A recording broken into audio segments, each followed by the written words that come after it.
Hello everyone, good evening. We're live and I'm just waiting for some people to show up.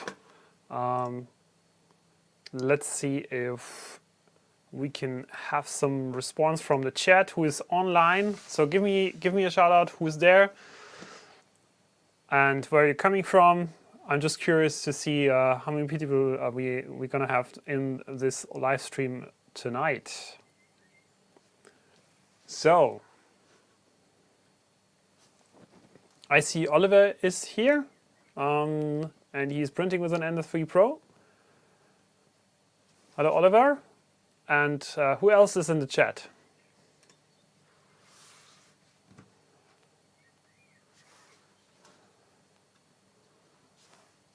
Hey guys. Porphyrius is here, Slayer is here. I'm curious who else is in the chat who is joining me tonight. René. Hi, back to Germany. From Germany to Germany. Oh yeah. So, what's the plan for this evening? So the plan for this evening is I did already unbox a few things here to save some time and to get started a little bit faster. But I was talking about trying out SLA printing for a while now, and I pushed it and I pushed it, and then I decided, okay, let's just do it and let's try it out. Anyone who is like, I'm happy if anyone who is actually has some experience or with printing with SLA printers, it's going to help me out tonight because I probably will need some help. And I have got the Elegoo Mars Pro here, which is probably one of the most known SLA printers, pretty affordable. Got that, and also another device that will be a little bit of a helper tool. It's just a curing machine, a wash and cure machine, so we'll need that later probably, so I'll push it a bit to the side. Not so important at the moment, but yeah, I want to get this thing going, and did the unboxing already, and if you're interested, we'll quickly look at it. So this is the smaller one. Obviously, if you never used an SLA printer, it's going to surprise you that, or maybe not surprise you, but I was actually a little bit, like when I first looked at these kind of devices, I was a bit shocked that like the printing area is actually so small. So it's not more than this. And yeah, if you are used to using FDM printers, then this is definitely quite small. There is, but I mean, this is probably one of the most affordable SLA printers that you can get with a decent quality. There is like around 200 euros. I think there is already some good devices. So this one's probably no exception. Hi, Toot. Welcome to the stream. So yeah, I was just telling everyone that we're trying out SLA printing tonight. So I'm gonna need your help, and we'll do this together. But well, I did some homework and I did a little bit of research, and also figured that these build plates that are this is actually the part where your print's gonna stick to. So this is mounted to like the only moving part of the printer. So this is basically the Z-axis, and that's moving up and down. And this is the build plate. So you see, I mean, how large is that build plate? Probably, let's just do it. Measure that. It's yeah, what is it? 14.5 by 8.5 centimeters. So it's really quite small. There's actually some plastic film rests on it. So my idea was tonight not to print directly on this build plate, because I've seen some videos and I was, yeah, I mean, if you do it correctly, then the print's gonna stuck really well on this build plate. And then if you move it out of the resin tank and you wanna get it cleaned and cured, you have to scrape it off the surface, and that can get more or less of a mess because of resin spilling all over the place, depending on how much force you need. So that's why I decided that I will use it, but I decided to get some flexible build plate, which seems to be quite affordable nowadays. So I think these are, I got it from an Austrian store actually, 3Jake, and they sell these, and these are basically just magnetic backside, so you can glue this to the build plate, and then you have this metal sheet here, which is going to be the new build surface. And that is easily removable and probably much easier. Like if you want to peel the part off, I think it's going to be a little bit easier to get it removing from the build plate. So that's what I will try to do. So the cleaning part of the whole thing, that is also a little bit messy. So if you have some experiences with SLA printers, I can need any help. I will definitely need some help from you guys. Okay. Porphyrius is telling us he's planning to finish a direct drive upgrade of an Ender 3. Maybe you could post some pictures in our Discord channel. If you don't know the address of our Discord channel, by the way, if there's people here that are new to the channel, we have a Discord server, and that is basically where we have a little community of people helping each other with 3D printing issues, questions. Basically, there's every time I'm going in there, there's someone online, and we have some great moderators also today in the chat room. So just going through the list, I've seen Porphyrius, Slayer, and Tutankhamen. So they are, and there's more people that are moderators, and I want to really give a big thanks again, as every time, to my moderators. You keep the community going. It's not possible without you guys, because there's so many questions always in the Discord channel, and they like 24/7 basically, and then we definitely need people who are helping out, who are willing to give their time a little bit and help others with questions. So yeah, 3D Jeff, thanks for shouting out where you're coming from. So if you can do that quickly, everyone who is in the chat, tell me where you're coming from. It's always interesting to see where people are joining from. And I've just posted the Discord server link in the chat, so you can go there and join us there. Yeah, we have a few channels. I'll quickly show you the server if you want. So that's our main channel. So we have a lot of sub channels where we have we're talking about all kinds of different things. Firmware issues, mainboards, different printers from different manufacturers, and slicer software, anything you can imagine of. We are adding more and more channels depending on where the questions are coming from and what they are about. But mainly these are our main channels. And yeah, I can just tell you, go there and join us. It's always fun to see people helping out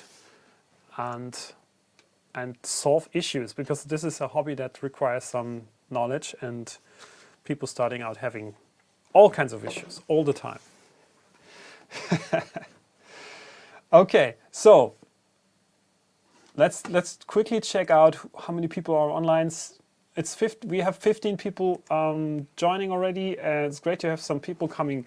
So just telling you again, what I'm planning to do is I've got the Elegoo Mars Pro here, and honestly, I never used any kind of SLA printer, so this is kind of a premiere for myself. So forgive me if I'm doing totally stupid things. So if you have the feeling that something's really going in the wrong direction, then tell me in the chat. If you if you ever used SLA printing before and you've got some experience, then you're also welcome to help me out and tell me, maybe you can you can answer some of my questions. Of course, I did some homework and I checked out a little bit of the basics, how this works. So, and I saved you some time doing the unboxing already. If you're interested to see what is actually coming with this printer, which is, it's quite a nice package. So you get obviously these parts, but there's also a scraper, and that's why I'm using the flex plate. Some masks that I don't know if they actually have some protection that is going to be helpful. Resin filters, that's useful for filtering your resin. And yeah, some more scraping tools to get stuff from the build plate, and obviously a power supply that I will need for sure. But as I said, my plan was not to build or print directly on this metal plate, although it's really nice. I mean, I have no doubts that it works. But I will apply this flex plate, which is a magnetic plate that will make it easier to remove stuff from the build plate, and that seems to fit quite nicely. And then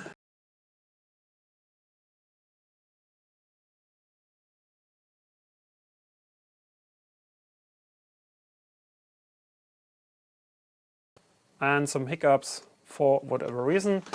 And then, yeah, we'll just go through the installation step by step. So what to do is, I prepared this. What I will do now is I will connect the power supply and see if it's working. Honestly, I didn't use it. I didn't use it yet, so we'll see if that thing works.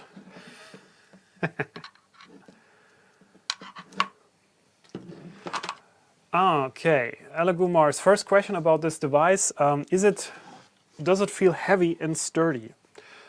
Well, it's quite heavy. I would say 6, 7, 8 kilogram maybe, something like that. Yeah, it seems to be from metal, so everything that I'm like the housing is definitely metal. This whole part here is metal. The resin tank is metal. All these parts seem to be metal. So there is basically, you can't see any plastic except maybe these little turning knobs here. So it's pretty stable. And then this cover here, yeah, this fits quite nicely. I think if you I didn't use the previous model, but I heard that this rubber gasket is basically new, so it's supposed to close the whole thing a little bit better. And there's also something that seems to be different from the previous one, which is this fan here, and that is there's also a carbon filter inside that's gonna hopefully filter out of the toxic fumes, but I'm not gonna take any risks. So I have some protection here, so protective glasses for eyes. I mean, to be honest, when I looked first time at SLA printing, I was like Thomas Sandadare. He made a really nice video, and some other people did also. It is quite messy. Like if you look for SLA printing, like there's fluids, things spilling all over the place. If you're not careful, and even if you're super careful, it still will happen. So I'm hopefully not gonna mess up my place too much. That's why I have some protection here for myself, these glasses, and also like if I like these this filter mask is actually something that I'm also using if I'm working with paint. So it's a default. It's a painter mask, but it's supposed to filter out any stuff that's like that dissolves from paint, so that's probably the same kind of stuff or similar to the stuff that's going to dissolve from the resin. It's not good. The other thing that you get with the printer, and it's also something that everyone recommends, and I will of course do this, is wearing these nitrile gloves because I think when this came up for the first time and I saw it, there was a huge discussion about is the resin actually difficult, or is it dangerous for your skin? And then I think there was a large audience like saying, or people were like, yeah, it's not dangerous. Why should it be dangerous? And then like there was the first few cases coming up where people actually had some really like burning or burnt skin from the resin, and that seemed to be happening a few days actually after contact to the resin.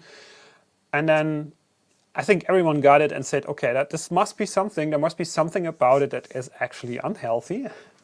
And so now everyone says, yeah, always wear gloves and always wear a mask and always do some protection and be careful and stuff. And this metal plate is also one part of I would say part of the solution to, like, if you try to get stuff from the build plate and it's gonna pop off into like into a box of alcohol, into some container, and then it's gonna spill. Like we don't want that, right? So we want something that is a little bit easier. So this is gonna help. Okay, let's try maybe to get this thing on and see what's happening.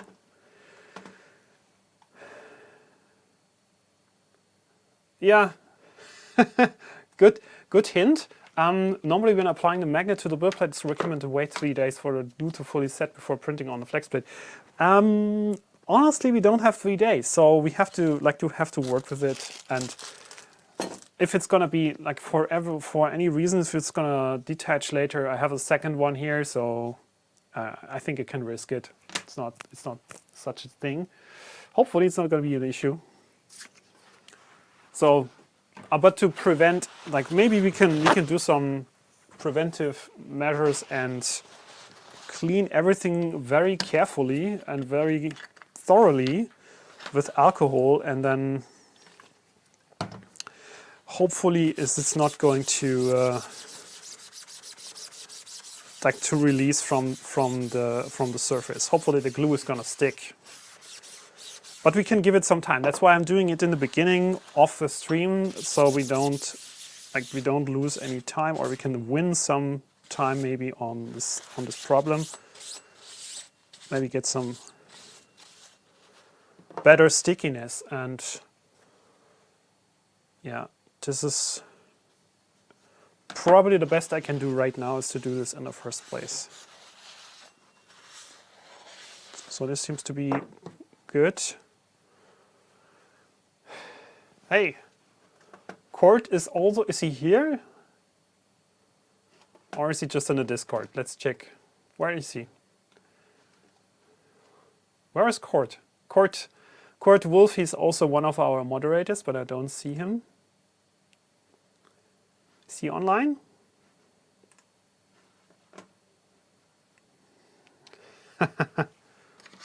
How about using the Kapton tape? I don't know if that works. Is Kapton tape a solution? It could be. Actually, when I tried Kapton tape first, the first time actually was on the belt printer. So that was what was really interesting, to see that Kapton tape is actually something that you can print on. Honestly, I never used that before for anything. So hopefully I'm able to apply this equally distance from every corner.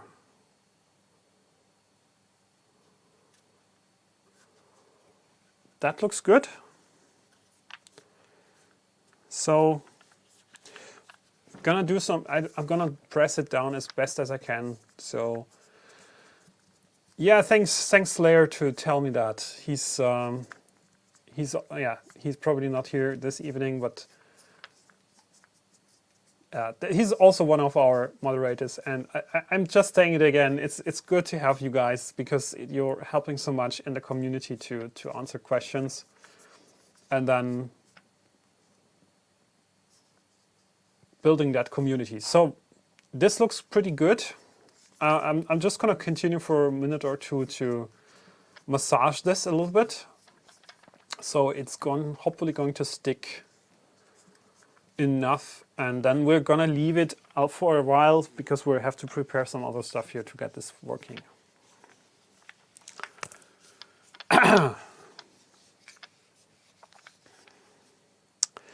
Okay, so let's leave it sitting here and get some things away, out of the way.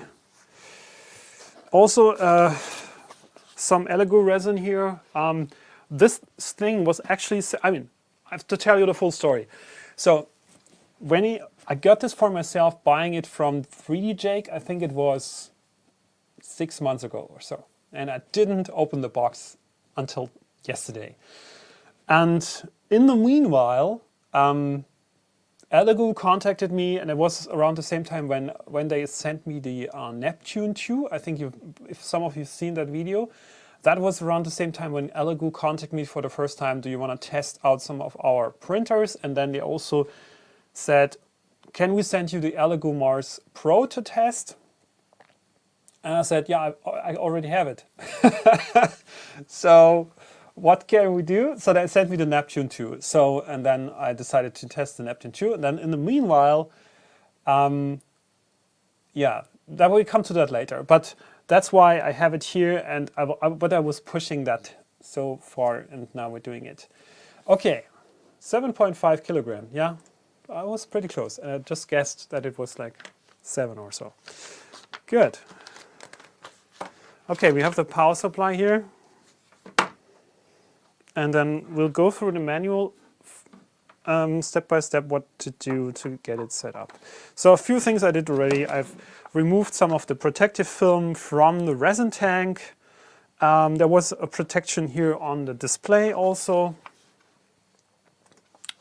Just a few things that I did prepare.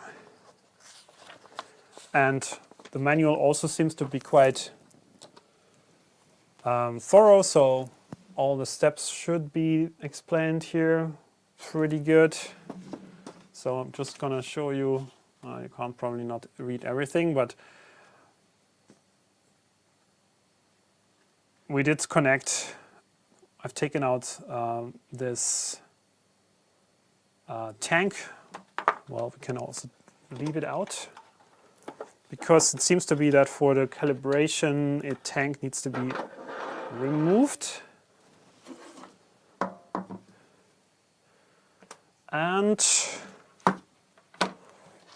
also, I'm curious if this is going to fit well while this is lowered. So, like it's on the lowest position, so you can't see this. But this arm is basically on the lowest position, and I can't really add the build plate. So probably have to bring it up a bit. And we can do that through the printer menu, I guess. So let's see. Some changes. I mean, as I told you, I've never owned the version 1 of this device. So, but of course, I've checked out some of the changes that have been done. So, for example, one of the changes that it seems to be obvious, but the USB port is now at the front, which was like, how would it not be at the front? But actually the first one seems, it was probably, for some reason they put it in the back in the first version, and nobody knows why. But luckily now it's on the front, and yeah, I mean, besides that, I think it's not so much different.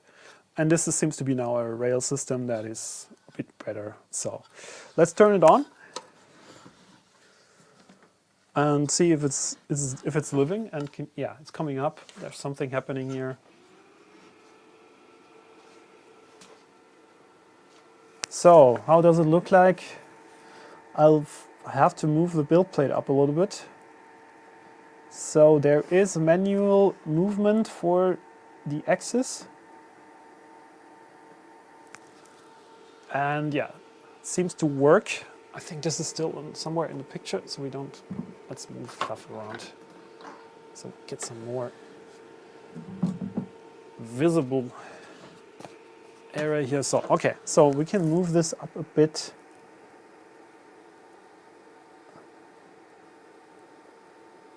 Okay, seems much better now. What's the next step?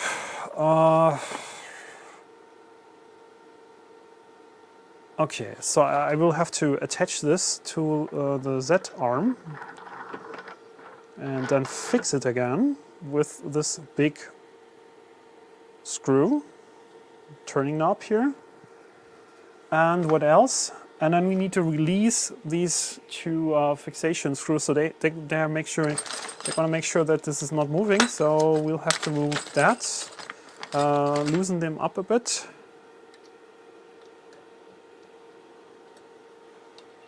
And I think the idea is that this is now going to be, yeah, it's moving.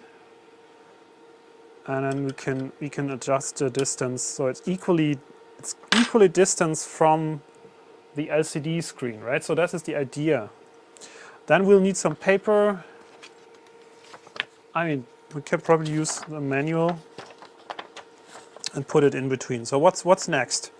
Remove the resin tag and put a paper between the build platform and click Move Z to 0.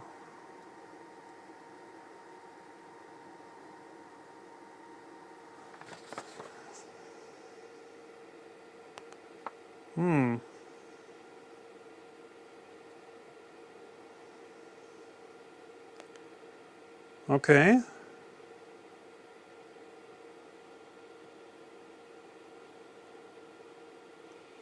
Any hints? If I need to do anything special here? Because I believe with the new build platform, it's probably going to be a little bit further away. Remove the resin tank, put paper between, and click Move Z axis to 0. See picture 2. Okay.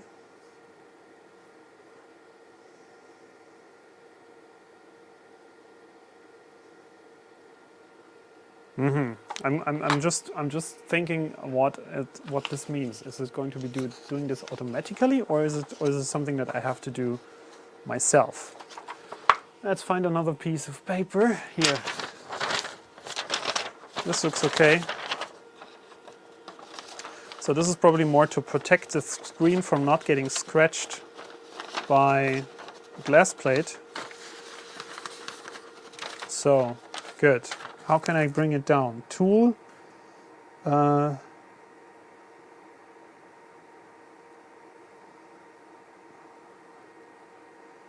System. Manual.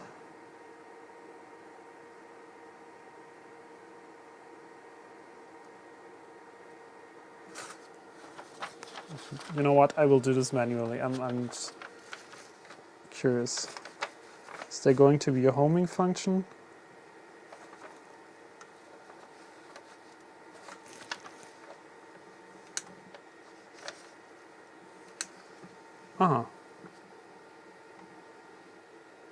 Okay. So this is coming down. If you press the home button, it's coming down, and there is a spring. It seems to be a spring in here, which holds it down now. The question is, can I still do some adjustments here? And how could I make sure that it's actually centered and in the right position with this piece of paper in? Good question. When the build platform stops, please use one hand to press it and make sure it's in the central position, then fasten it.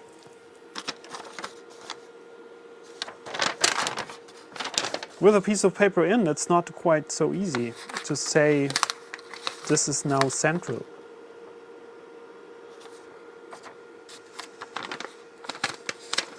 Can maybe use the paper as a hint on the side to make it aligned. So this seems to be good enough. And now let's tighten these.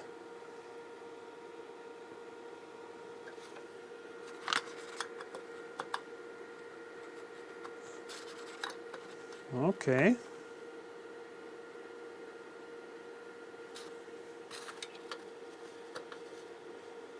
Yeah, so the idea of this procedure is that the build plate is going to be like equally distanced from the LCD screen, so seems to be good.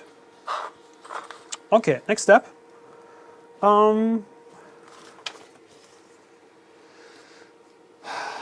Since tightening the screws of the build plate will change the tightness when pulling out the paper, you need to calibrate the height of the Z-axis slightly again. If there is no resistance or only a few resistance, when pulling out the paper, click to the center Z-axis at the distance of 0.1. So we need to adjust the pressure now.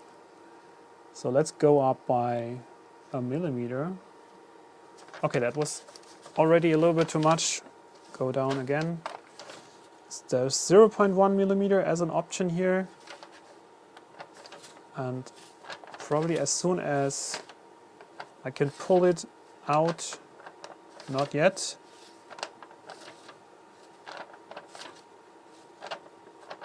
Now it's slightly moving. Okay, so how much pressure do they want? If there is no resistance or only a few resistance, click to descend the Z-axis. If there's no resistance or only a few. If the paper cannot be pulled. I think now I have some distance, some resistance. Okay, I think that could be good. So the printer is printing resin. If that was the question, what is resin? Resin is a fluid material. I mean, to be honest, I don't have the chemical details about what resin is, but I think you could simply say it's fluid plastic, right? And this plastic, anyone has more detail, like if anyone can really tell us what resin is, or you can check it out on Wikipedia maybe and tell what is resin. That's actually a good question that I didn't answer for myself yet. But from my point of view, very simply spoken, it is plastic that is fluid, and when it gets in contact with UV light, it hardens, and then it's to some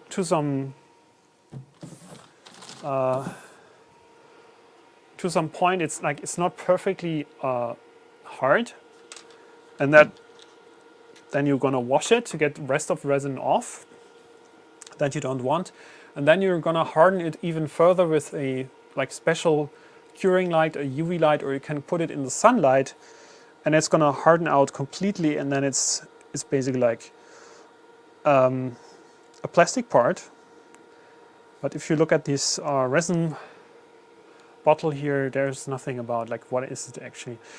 Okay, wear gloves and mask when using. Keep away from children. Wash with plenty of water if you get skin contact with resin. That's why we're gonna use gloves. Ultraviolet curing epoxy resin. Yeah, epoxy, oh okay, yeah, epoxy is, I mean, I've used epoxy in like glue, so to glue stuff together with epoxy glue, and there is always this recommendation not to get in contact with epoxy, because then you're like can get an allergic reaction and you can never use it again. So you can never work. I mean, probably it's not that extreme, but it's. I've read that if you get in contact with epoxy and then you can't even work with it anymore, because you get an allergic overreaction every time you're even just smelling it, right? Okay. Yeah, so that's why we're gonna be very careful by with using all that stuff here, because I don't want to mess up and I don't want to get some health issues. So I think the distance is now set to the desired distance. Okay. What else? After the above leveling is complete, set the current Z-axis position as the initial height of the first layer.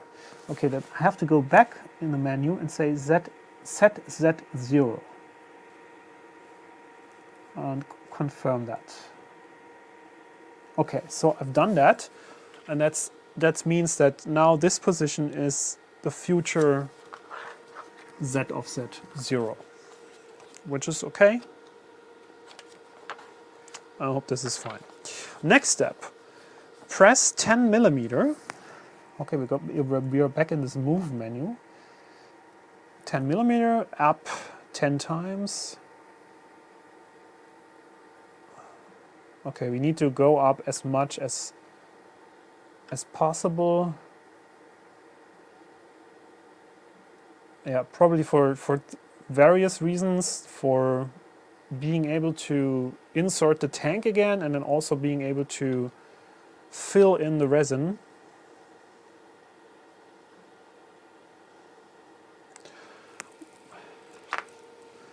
I mean, from a usage point of view, if you do all the precautions, if you do all like the gloves and mask wearing, printing with resin seems to be simple.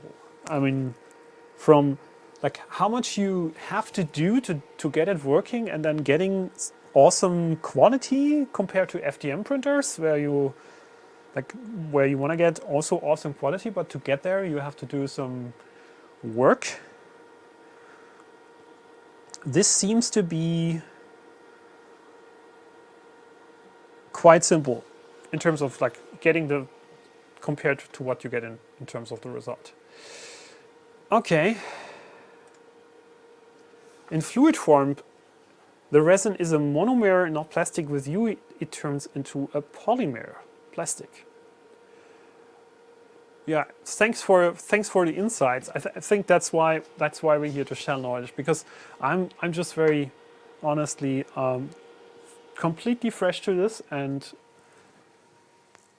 happy to have people here who are doing a little bit of research. So the next thing is that I'm seeing that the LCD screen, at least the corners of the screen, are not really clean. So I'm gonna carefully clean them up. Probably there was some rest of some glue from the protective film, but now it looks good.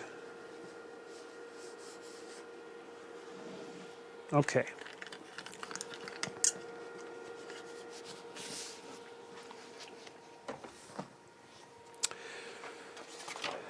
Next step. Okay, put back the resin tank. And I would say we should also do a little bit of cleaning here, because that is also probably got some dust. But there was also a film on it, and then there's always some little rests of glue. Looks okay now. Good. Let's put in the resin tank. So this is just putting it in and tightening these screws up. What next? Test the UV lights. Okay, let's test the UV lights. Could be interesting. Let's see if you can have a look at it from the side. Maybe that's better for you. Let's try it out.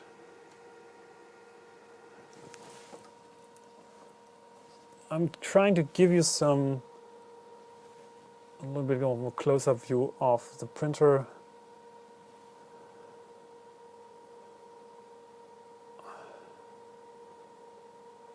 So let's try this.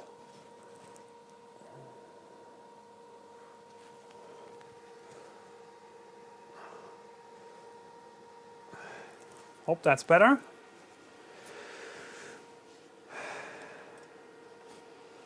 There's also water-soluble resin, so that you don't have to use isopropanol. Yeah, I've seen that, and I definitely want to try out these different resins to see how they work. Maybe that's even the future. So that could be definitely something. Okay, let's do the test here. Let's do the UV light test. So it's also in the tool menu.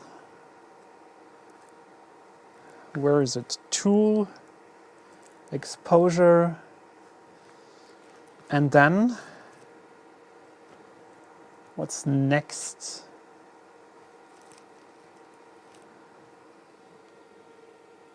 Okay, so you can't see that, but there is a, like the seems to be a rectangle that is going to be displayed here in this screen.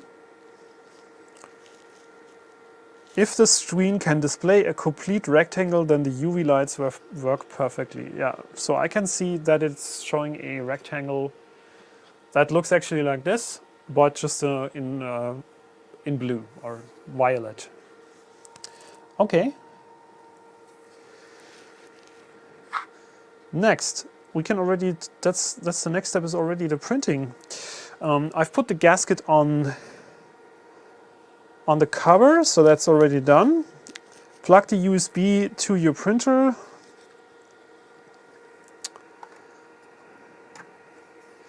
Wear your mask and gloves and then add resin slowly. Question is, do we want to use something that is on this card?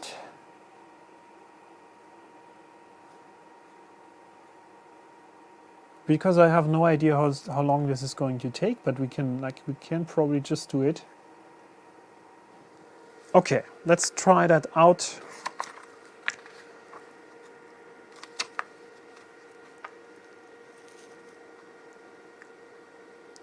Okay, so now time to wear gloves and the mask.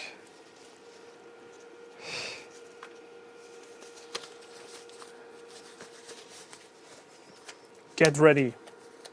We're doing this. I'm scared. Honestly, I mean, every time you do something for the first time, it's scary. Especially if you have some chemicals involved, health danger. I have my window open here. Just if you see me falling, because I get uncautious, then like there is no, like, you can't call anyone, right? So, probably let's do the mask. Just in case. I mean, it's not wrong. Painter's mask.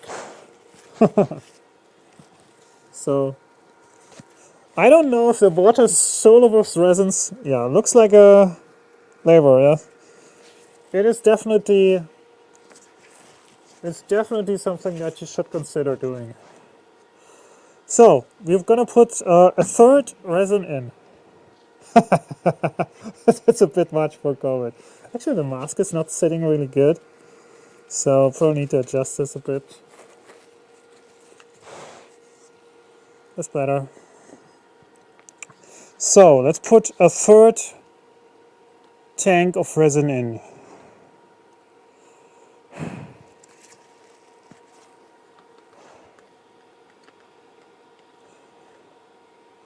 But it says we should shake it up a bit first, so let's... Yeah. Maybe let's mix it up a bit before we start. I mean, I'm wondering, what would people say if you come to the street using this kind of mask and say, I'm gonna protect myself, or where's the hazard scoot? Oh yeah. Believe me, I would be happy if I had a separate room for this, but I don't. So, a 1/3. Let's do it so you can see it. Oh, it's blue. Wow, that's nice.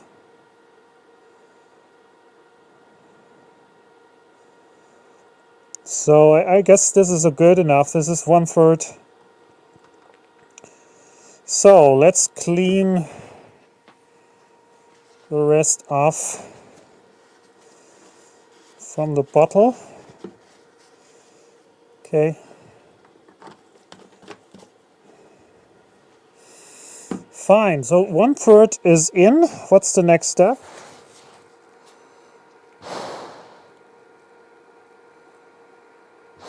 Okay, cover on.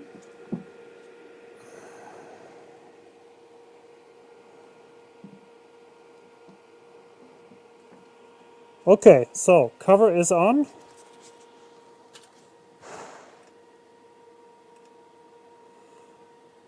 Yeah, it's transparent blue. I'm really curious. So, what's next? Put the cover on. So, select model Rook. Rook.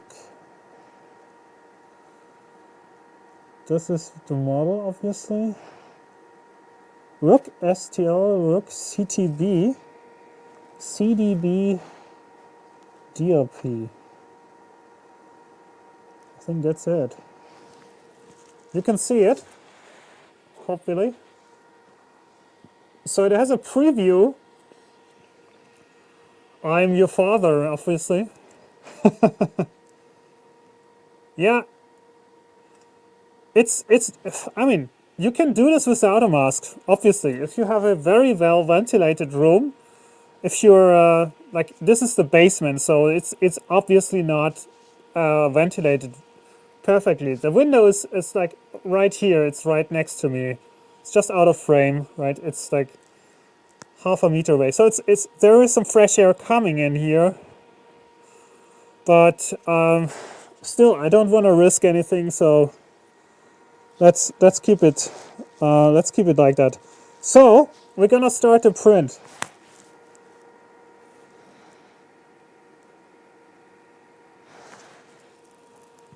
So you can probably see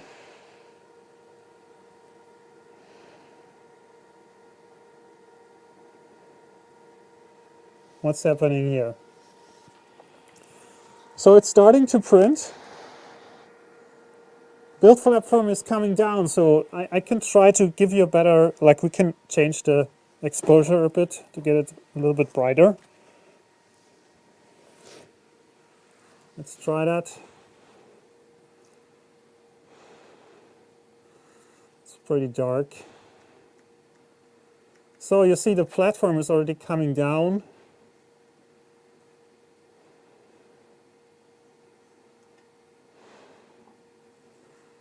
And the platform is now lowered and it starts exposing the first layer.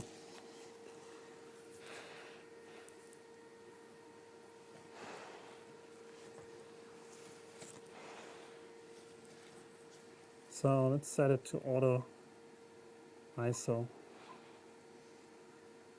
So we get some better picture of this.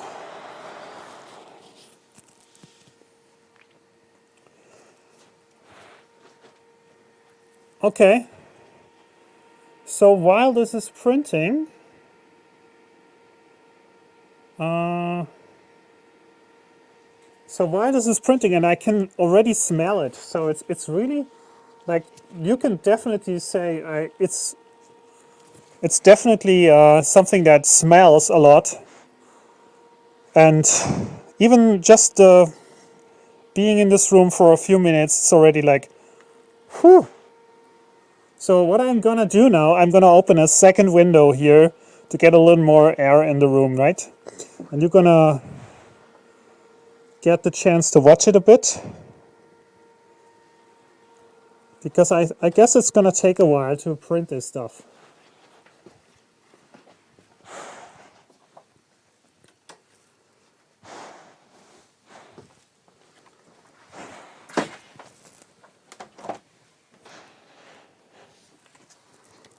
So, definitely have to try out the water resorbable resin. Hopefully that is not going to be that smelly, but I probably different resin manufacturers will have different kind of levels of of smell. So let's see.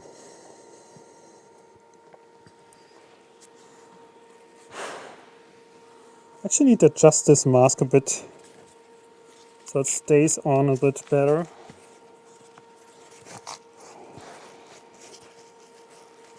Yeah.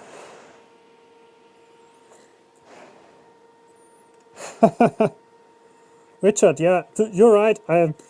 It's definitely something that if you're like here, this is my basement, right?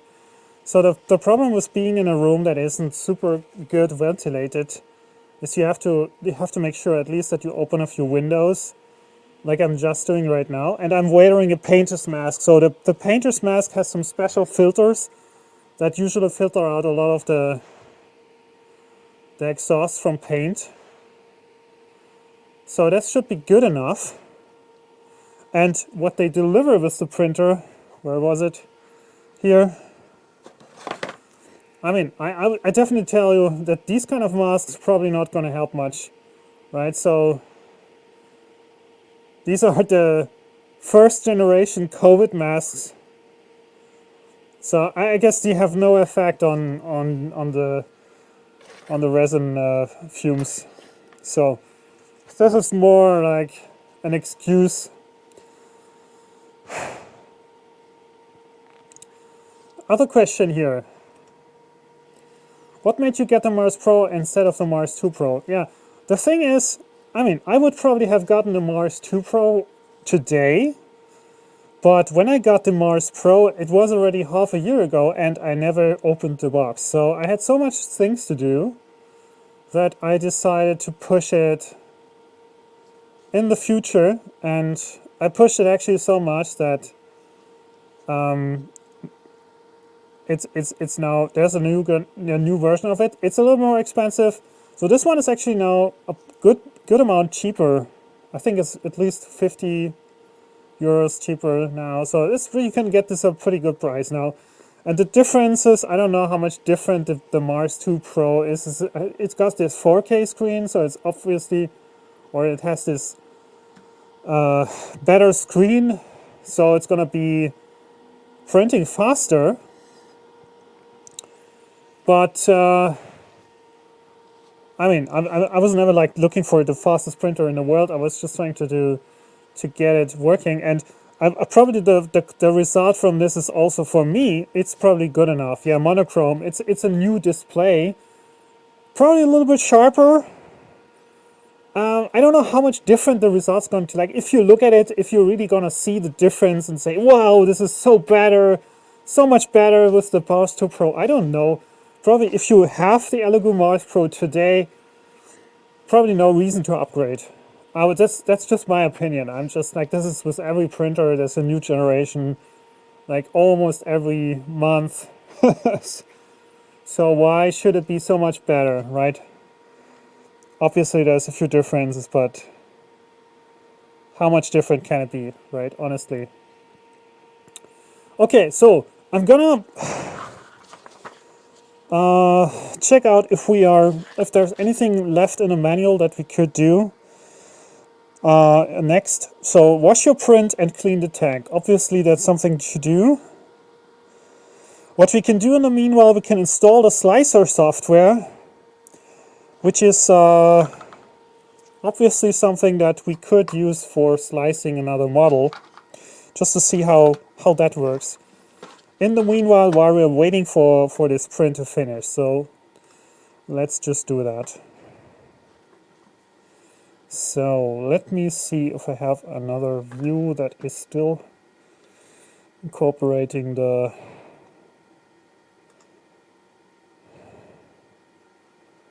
we can add another camera here. Bcam, okay. So let's go to elegoo.com/download. And on their website there should be software, 3D printer software. Mars Pro.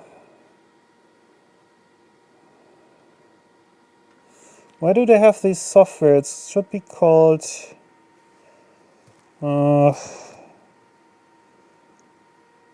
CiTuBox.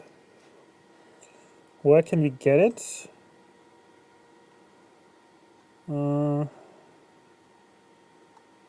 firmware software, user support. So I'm curious, where can I get this CiTu software? Firmware, I don't need that right now. USB drive files. Is there anything else? Mars.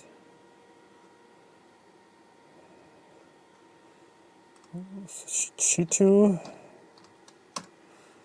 Let's see if we can get it. Like, where would you be looking for the software, honestly? I would be definitely looking here. So, Cura, user support for Neptune 2, Cura for Mac, Cura for Windows. I mean, I have Cura installed, so why would I then need another software, right? Is this the solution? What we can try, actually I'm curious, since this thing has a filter, so it's actually not smelling so much anymore. So I guess like the smell, the most of the smell was from actually pouring the liquid in, and after I close the box and then now I have two windows open, it's actually getting a little bit more bearable. So let's see. You should have worn the resin shirt. Yeah, definitely. I don't have a resin shirt yet. Maybe that's something to make for the future. So,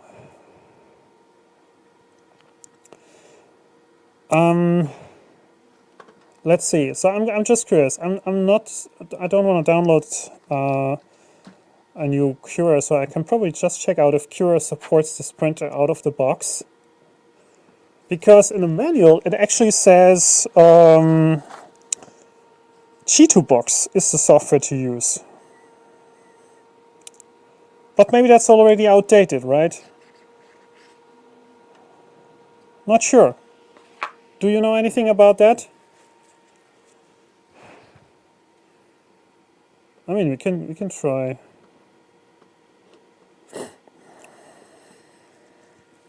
Do you know a good place to get a hold of small poly stuff without AliExpress? Counts. Well, maybe Amazon. I've got most of my stuff from Amazon.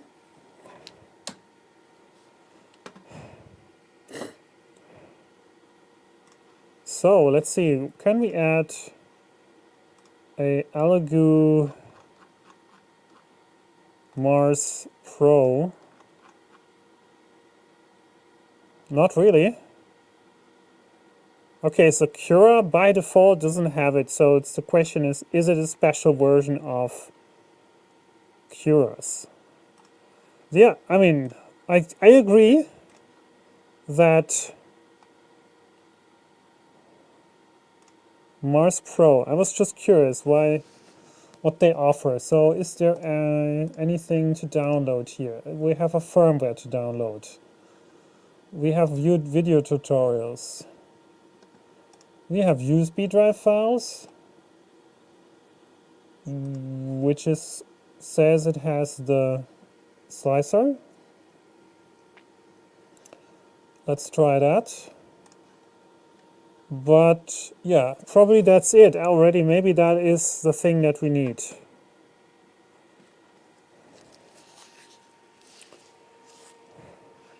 Marcus is here.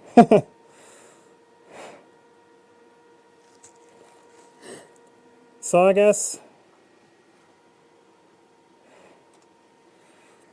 Anja Moorman, well, just seeing you wearing that mask is enough for me to abandon me getting resin printer. The thing is, I'm just super curious, and I'm super careful. And if you're a curious person, I want to learn this, but I also want to be super careful.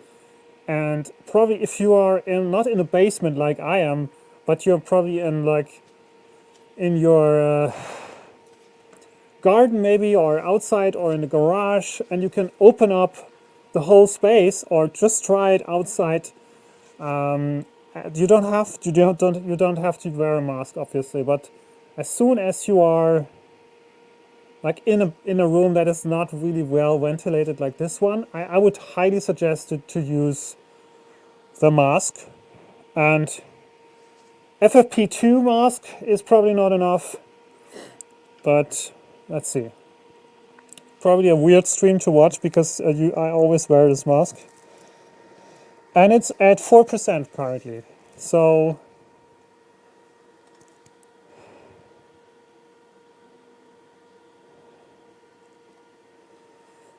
yeah. Actually, honestly, I get a lot of questions from people. Yeah, Daniel, I want to run my printer in my bedroom. Like, how can I make it silent? So you see the point, like my FDM printer. So they asked me if they can run their FDM printer in their bedroom in the night. And they want to make it silent. So, of course, my answer is like, don't run your printer in your bedroom because it doesn't matter if it's silent, but it's gonna exhaust. It's gonna create these microparticles and toxic fumes. And even with PLA, it doesn't really matter. There's enough tests out there that show that it's dangerous in the long run. So you can get all kinds of breathing health issues, so don't do that. Just don't run your printer in your bedroom, right? Also in the office, I mean, if you have an office and you run your printer there, then definitely have it ventilated and like open the window. Don't let it run while you're working there all the day with a closed window. Same with, you wouldn't run your laser printer all the day, right?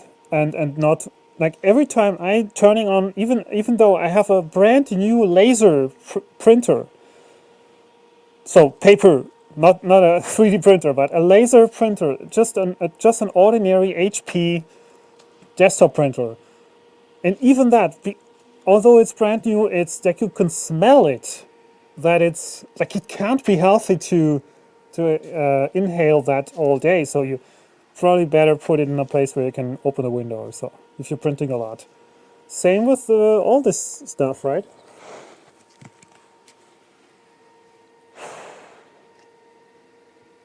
Okay.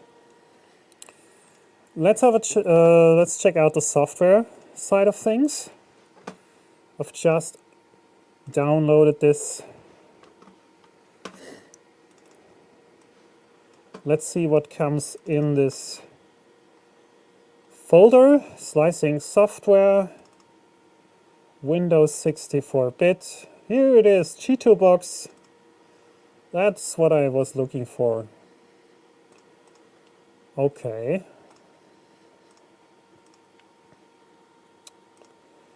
Let's install this.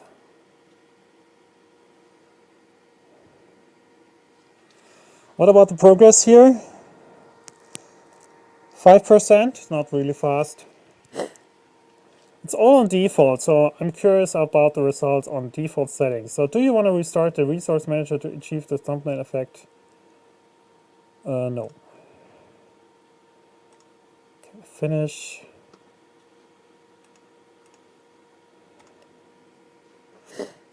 Okay, let's bring this over.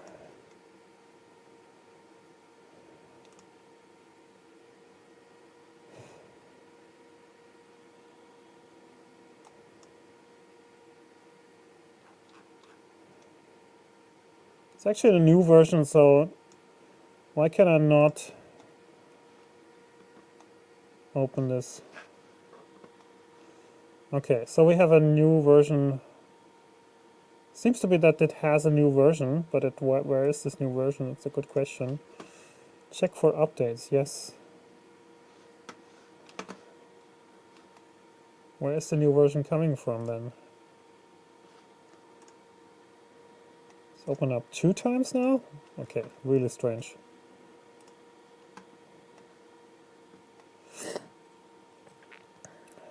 Okay, now check for updates. Detected a new version. Is it updated immediately? Yes, do it. I want that. Do it now! Come on, what's going on? Why are you not updating? And you're not doing it, right? Okay, examples. New project. Yeah, how does it work? Open file. So OneDrive, models, Thingiverse. Where's my Mandalorian? Not here. So I want, in the end, I want to have the Mandalorian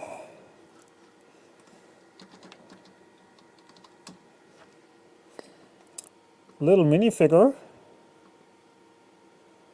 And yeah, we should print something from Star Wars, definitely. I want to print this specifically because I have done this. I can show it to you. I have done this with an FDM printer. Yeah, hope you can see it. It's here. So this has been printed on the M.3V2. So I'm just curious how it's going to come out from the resin printer compared to the FDM printer, right? So let's get this model.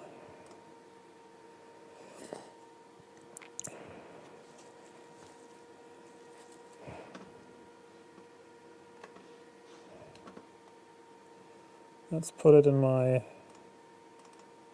Thingiverse folder. Oh, it's already there.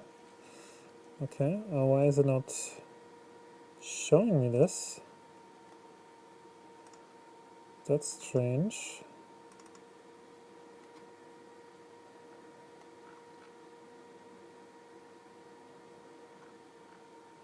Okay, I was looking in the wrong folder, obviously. Not an issue. We can figure that out. Open a file. Here we go. Here it is. So, Mando Blaster with base. I think it's the Blaster version, right? Yeah, it's the Blaster version.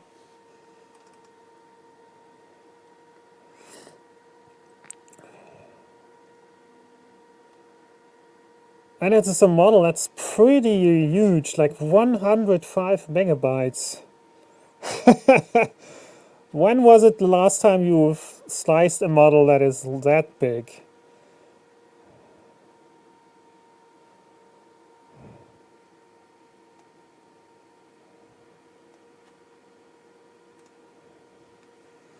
I've only been running my printer in my room. Well, VLP time to stop.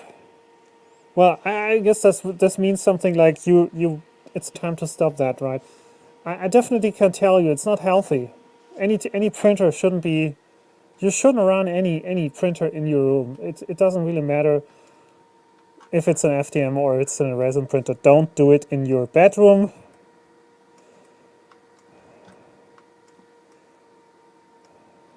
Put on the plate. Center it.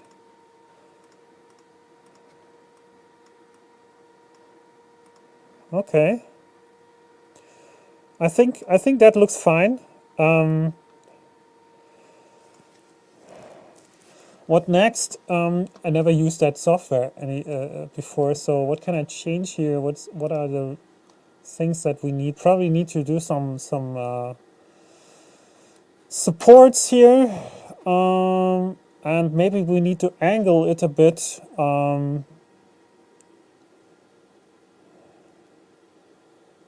Why is it not standing on the platform?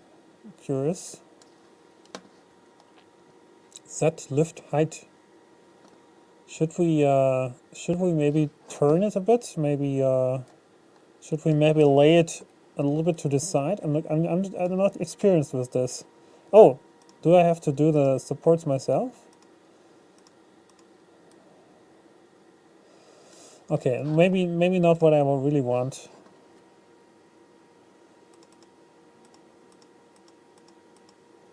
Can we reset everything back to defaults?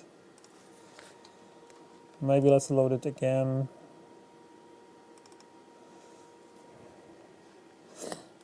Okay, so guys, what do you recommend? I want to print it and I want to have, probably I need to like print it like this. so I have less supports, or should I turn it in either direction? Maybe someone can tell me what is like the best way to do this.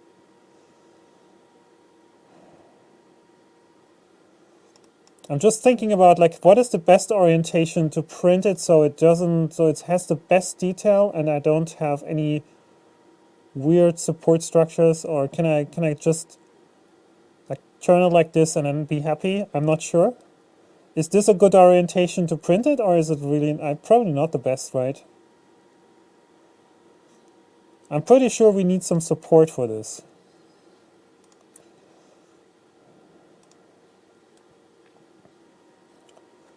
I'm just thinking about what is probably the best orientation. Good question. We can just try that and see what it does in terms of doing supports. Yeah, Toot says he's printing at 45 degrees. Yeah, it's probably, it has to be something like that. Question is, which direction should I turn it? Should I print like this is upside down, right? So this is like, I'm not sure which is the best orientation. If we support it like this, then the support structures come down from here, so we can just try that and say slice it. Let's see how it looks like.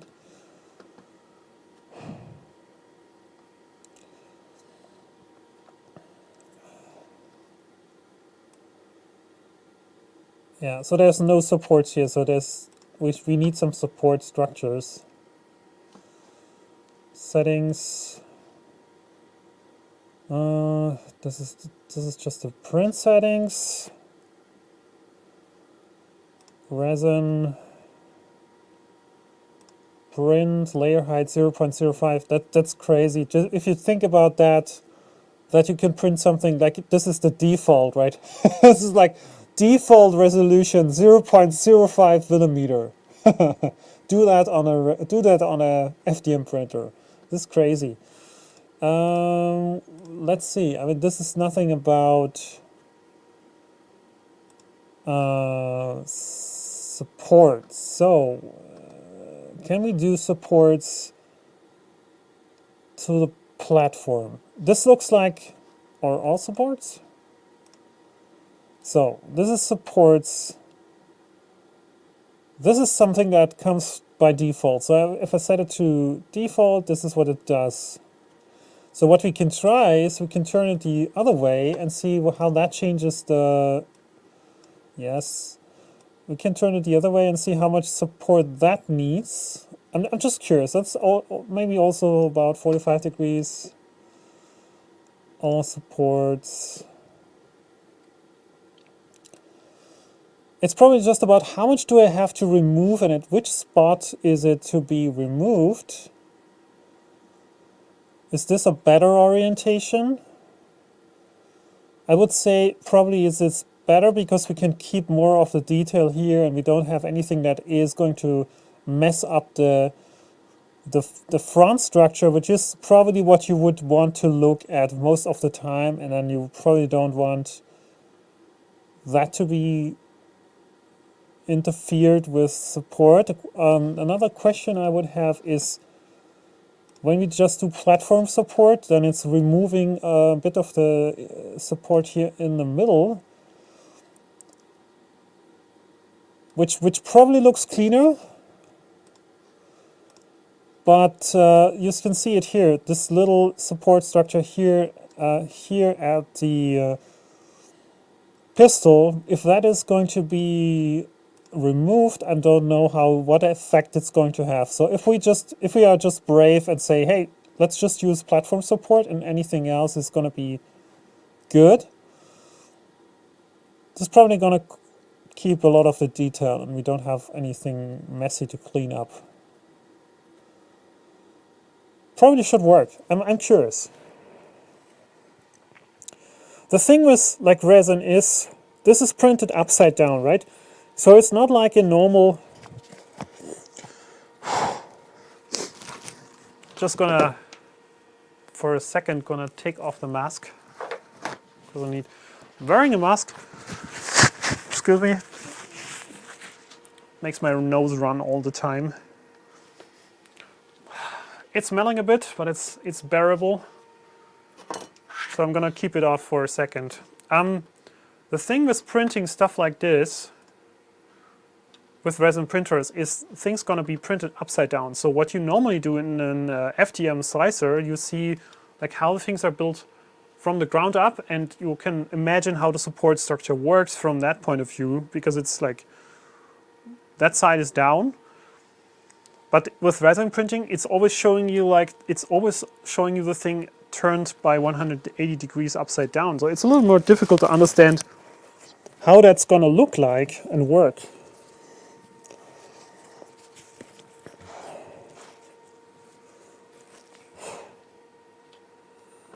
So I think we can try that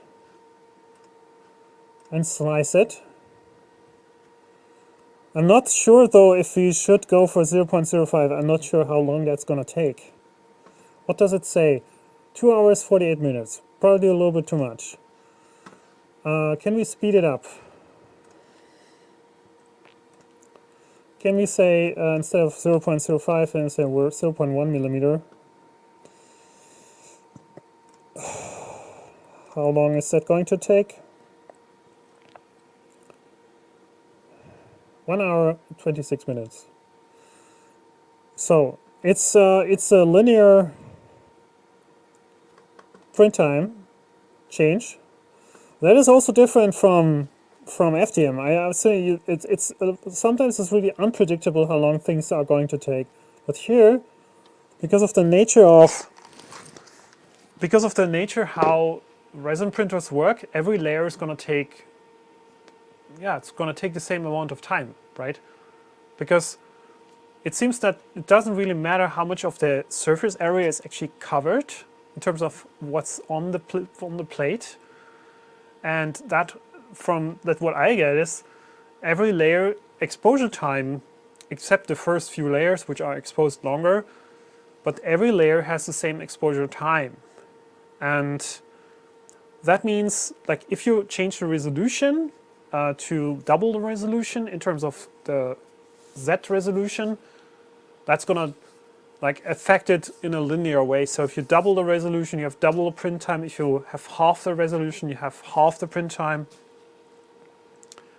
And with FDM printing, that's from my point of view, that's a little bit unpredictable. So if you change, like if you, for example, if you make a print double the height, it doesn't mean that the print is going to take double the time. It's actually more like it's going to be an exponential increase, because also the volume is going to increase exponentially. And that's for an FDM printer, like it means printing a cube that is 1 by 1 centimeter, if that takes an hour, and then printing it in a 2 by 2, it's gonna be more like 8 times the time, and then like going up exponentially. And it's really sometimes really not predictable if you've got some port involved and different infill, and then it's getting really unpredictable. And then sometimes you're like, okay, why is this taking 24 hours to print? And then if I just change something very tiny, it's going to take half the time, and then sometimes it takes 4 times as much. So it's really, here it really seems a little bit more predictable in terms of how long it's taking. Probably if you know the height of the print and you know the resolution, you can actually tell exactly how long that's going to take, because why should it take longer, right? I've never looked at it like this, but that seems to be logical to me. Anyone other opinions on this?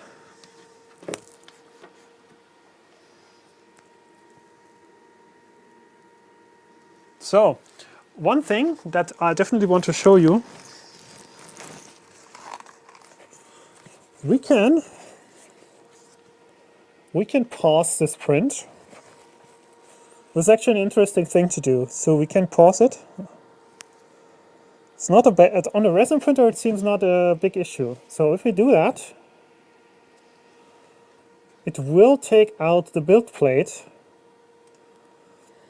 And it was actually mentioned in one of the videos that I've watched. It's actually recommended to, especially after the first few layers, to check if your print is sticking to the plate.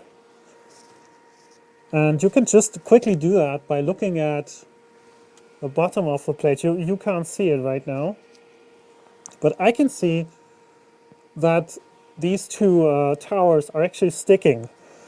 So that's just to, like, that's an easy thing to do.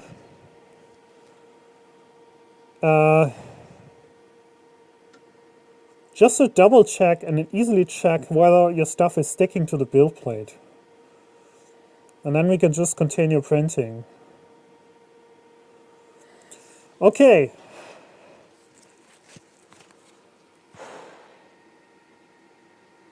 Good.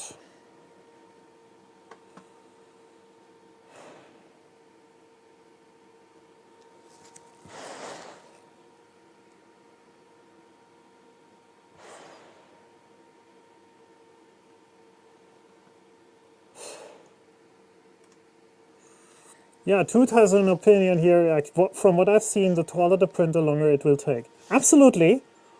The thing is, what is taller in height, of course, it's going to take longer. But if you know that every layer has the same exposure time, you can calculate the number of layers from the height of the model, and then you can exactly say how long this is going to take. So it's definitely more predictable in terms of the print time. And it doesn't matter, that's the thing, it doesn't matter how much of the surface you're actually using, right? So if it's something that's small and really tall, it's gonna take, let's say you're printing something like this, which is actually very narrow, but really high, right? And if you're printing this upside, like when it's standing, right? If you print that, and you have something that's equally high, like this, right? But it has a lot more volume, still, in my opinion, just correct me if I'm wrong, is that on a resin printer, whereas they're gonna take the same amount of time, right? Because every layer has the same exposure time. But if you print this on an FDM printer, it's gonna be super different, right? Because this has more volume, probably like 50 times more volume. So it's going to take a lot longer than this little thin tool. So that's the thing, right? That's at least what I think about it. But we can test this out, right? We can do it. Makes sense, yeah?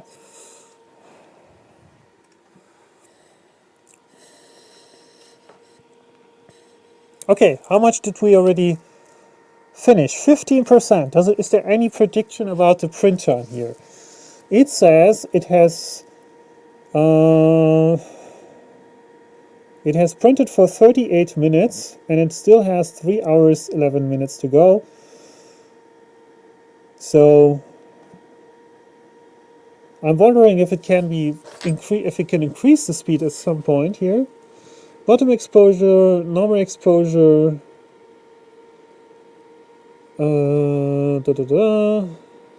Okay, so you can change the exposure time obviously to something faster.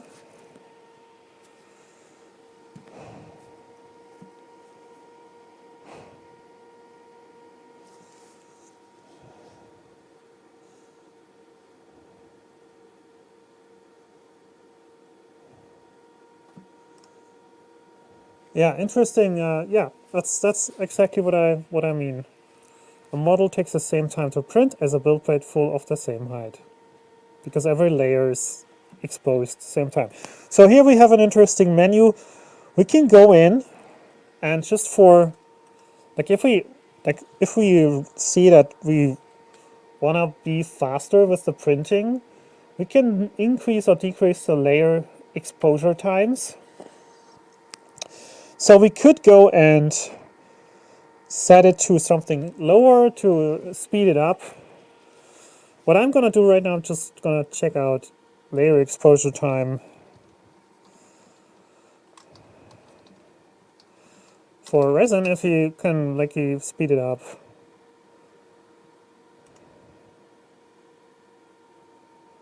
Do next step to set to 0.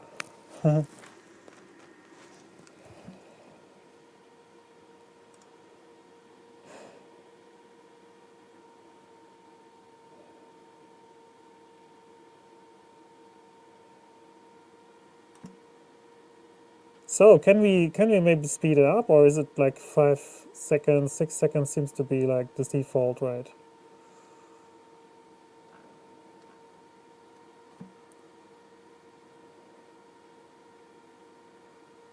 So it seems to be that 6 seconds is kind of the default in the CiTuBox. So probably we shouldn't set it to something lower, because of the printer is not in monochrome. It's probably not faster, cannot be printing faster. So why don't we do the following to test out the process a bit. Let's go back and check how far we have come with the print. I'm going to try to show it to you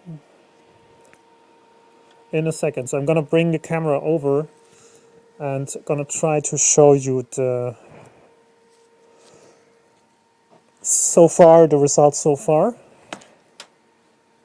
It's going to be a little bit difficult not to get the cables messed up, but I want to give you a little more closer look at this. So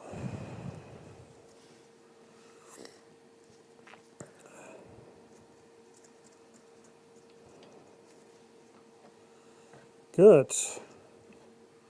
Let's try if we can get the camera over.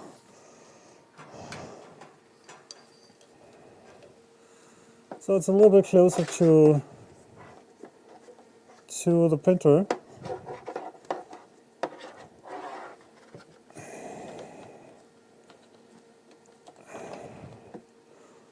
Okay, I'm going to set it down here for a second.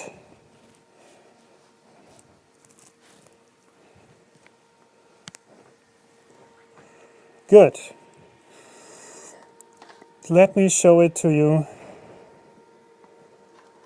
so you hopefully can see what's going on. So here you see, when I pause the print, you can see that it shows us, okay, these parts are sticking. So what I do right now, I'm just gonna lift it up a bit. See the resin dripping off.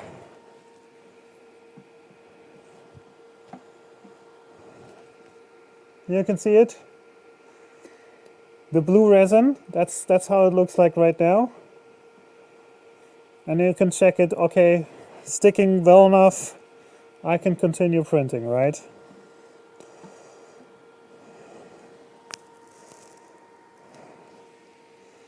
Good.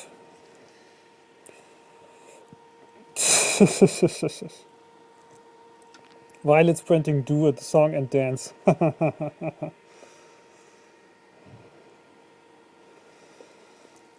Interesting, right?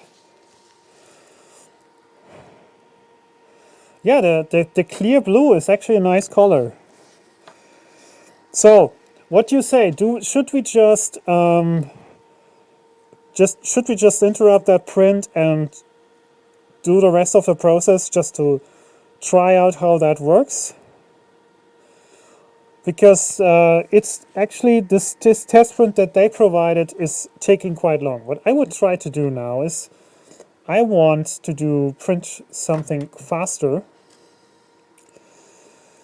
So my idea is that we look at the print time of this thing, the Mandalorian, and that will reduce it so much in size that we can print it in 20 minutes or so. Because I don't want to make you wait so much longer, how can I shift this to be centered? Is there any way with the control key? No. So it says 2 hours, 48 minutes, print time. Blah, blah, blah, blah.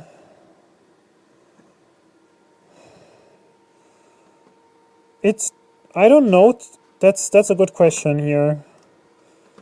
Does it support USB printing? I have actually no idea, so I can figure that out later. But it's a good question to take. Probably, maybe it would be good if it would be supported by Octoprint. Let's see. Let's do the Mandalorian and let's resize it so we can.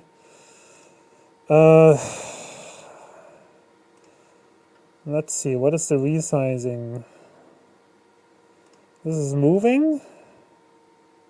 X, Y, Z. This is turning. And this seems to be sizing. So let's try to resize it to, yes. Let's try to resize it to 10%. Well, that's a little bit too extreme, maybe 25%. We can show it later. So how long is this going to take? Still 1 hour, so let's go back. And that's probably because it's quite high up. So let's set it even to 0.1. Let's reset the position. Reset. Okay. Okay, platform supports, remove all, yes. I think that is, why is it doing such a messy structure? I think it's a little bit confused by me removing the part, and then let's delete it, open a file. Okay, so let's resize it again. 25%, okay. So, okay, let's turn it like this, 45 degrees, something like that. Okay, some support, structures, platform support. I think we don't need 5 millimeter, we can do 2 or so. Okay. That looks interesting. If that is going to work, I'm not sure if that is enough, but we can try. Okay, how long is it going to take? 29 minutes. I think that's reasonable, right? Change your lift speed. Okay, let's go back and do that. Lift speed settings. Lifting speed 65 millimeter per second. What can we do about it? Should we do something like 100? What can I do? What can I do to make it printing faster? Should we decrease the number of bottom layers maybe? Or because they are also super long exposed? JDM seems to be having some ideas. Let's try 115 lifting speed. Maybe not for the bottom, or should we also increase the bottom lift speed?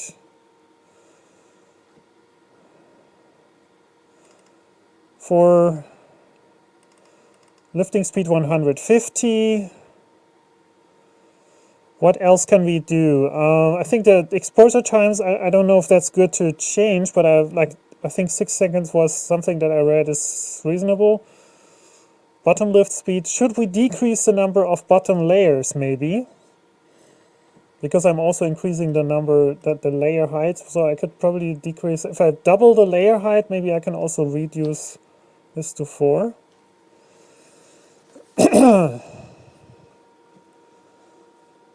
Okay.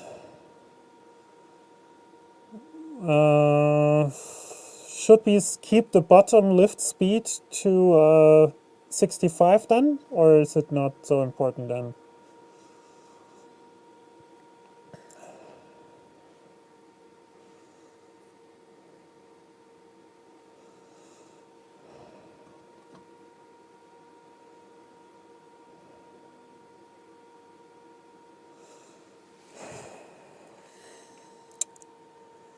Okay. Let's see. Let's slice it this way and see whether it's fast. Oh, 21 minutes. Okay, that sounds a lot more doable. Good, 21 minutes. Okay. What I'm going to do, I'm going to lift up the platform here,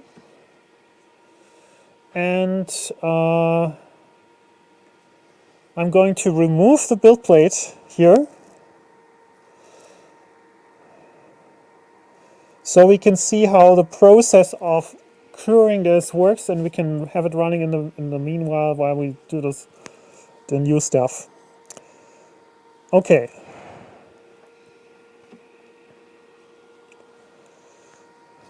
Confirm exit yes. So it's lifting up the print now.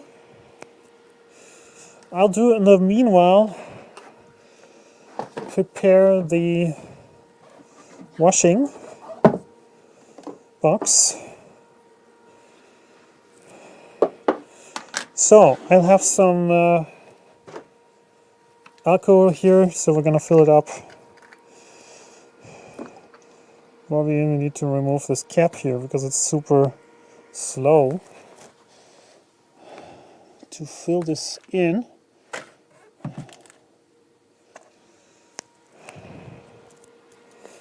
There's my scalper. Here. Good.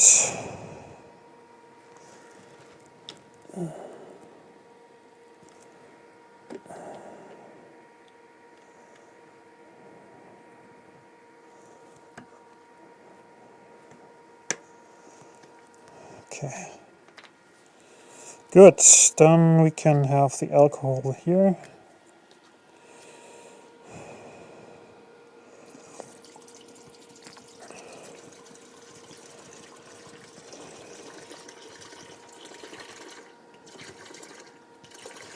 So I'm preparing this washing machine. Just have a little bit of alcohol in here.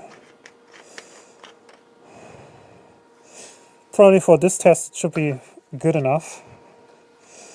Let's keep it closed until we need it, so it's nothing can dissolve. Good. Next thing, let's take the cover off. Now it's gonna smell again like crazy, right? Because it is now the resin is basically exposed here. What I'm going to do right now, I'm going to take it off and put it directly into the alcohol box here. Maybe let's add a little more alcohol just in case, so we have a little more space. Actually, I got an idea what we can do to continue faster. I have a second flex plate here, so we can try this. So the thing I want to do is I want to take it off and let it drip a little bit off, so we have most of the resin still in the tank. And that's the part where it's gonna get messy, right? And you can see here the blue resin parts coming. We're gonna have a closer look in a second. I can show it to you maybe on this, but it's currently in the way, so you can't see it. Can't tell at the moment where to put the camera, so let's keep it like that. Okay, dripping. Yeah, we have the flex plate now, and so what I will do to keep it as clean as possible, I'm gonna bring it right over here.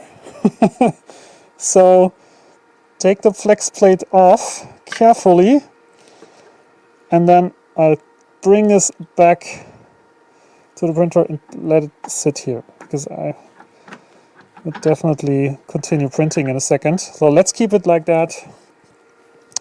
Now with the flex plate, the idea is that we can just pop the print off, hopefully, and plop, it's in. And I will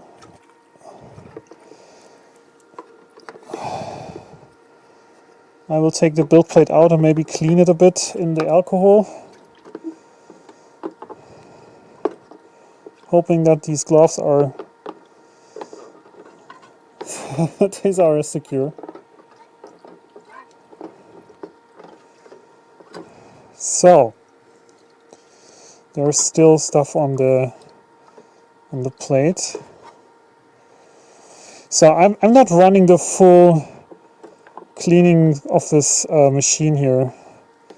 I'm just cleaning it a bit with alcohol, and we're not going to cure this because we want to print something in 20. I want to start this 20-minute print as fast as possible. Just going to show you this real quick. Okay, so just let it in here for a second. Get my... This is the messy part, right? So dripping gloves. So where it go next without spilling anything? Need my paper tissue here.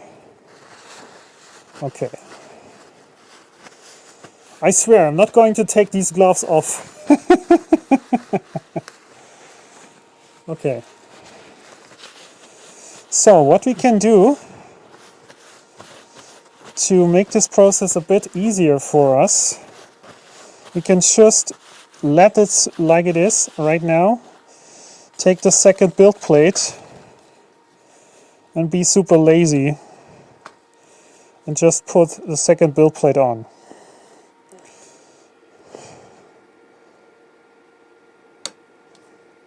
So, super lazy process.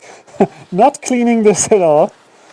I'm just going to print the other model with the new build plate, so we don't lose any more time. So I hope I don't have any more stuff on my gloves. We're gonna close it again. Okay, nice. Let's keep this here in for a bit, so we can first take care of our new print model, and then we can continue with the curing process. So, USB stick.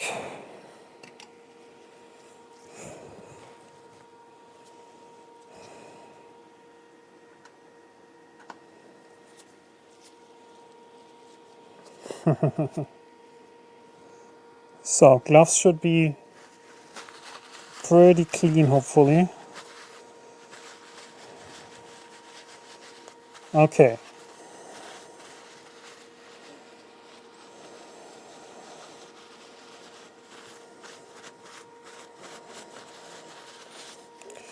Definitely need a separate waste bin for this stuff in a bit. Okay, good. Next thing. I'm not sure, should I do the leveling with the new build plates? That means we would have to clean everything, so I'm gonna risk it. Let's do it. I mean, this is then we were losing another half an hour just to clean everything up and have the leveling done on the LCD screen. That's the messy part, right? You can't just do it quickly. Next thing to do, I'm gonna go over back to the software. So this is the this is the SD card, so I'm going to save the model to the SD card. Good. Let's take it out. And let's head over to the printer. So, back to the printer. What we can do to make this camera a little bit more usable, put it on a little tripod here.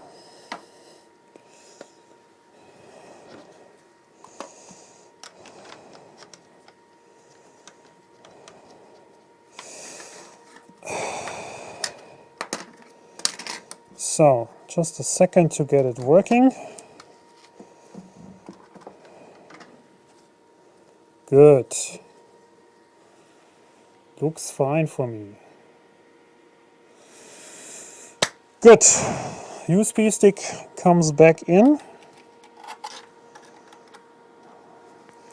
And we print.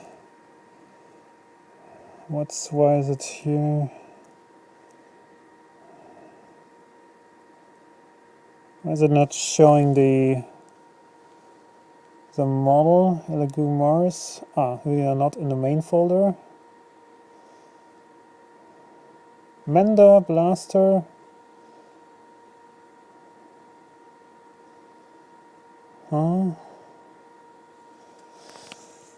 The file format should be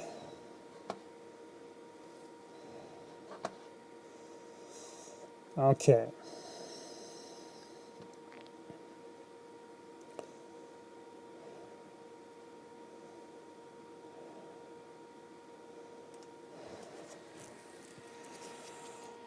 JDM, it's actually for me, good question. You're asking the right questions. This is for me, it's the first time using this printer and using the flex plate. And I said, I'm going to use the printer without a flex plate because I think it's like, why should I risk spilling stuff all over my table because I need to get it off from the build plate. And if there is something like this super convenient flex plate, which is super cheap now, why should I not use it? And that's why I went directly go with the flex plate. I think that is definitely something that I would use from day one, because I mean, you've already seen that it's already super usable, right? It's super easy to start getting stuff off. You just bend it, put it in the tank, and then you're done, right? Why not go for it? So, first time using this printer with the flex plate. Good one. So, I'm just wondering why the printer is not showing me the option to print this blaster model, because I would expect this file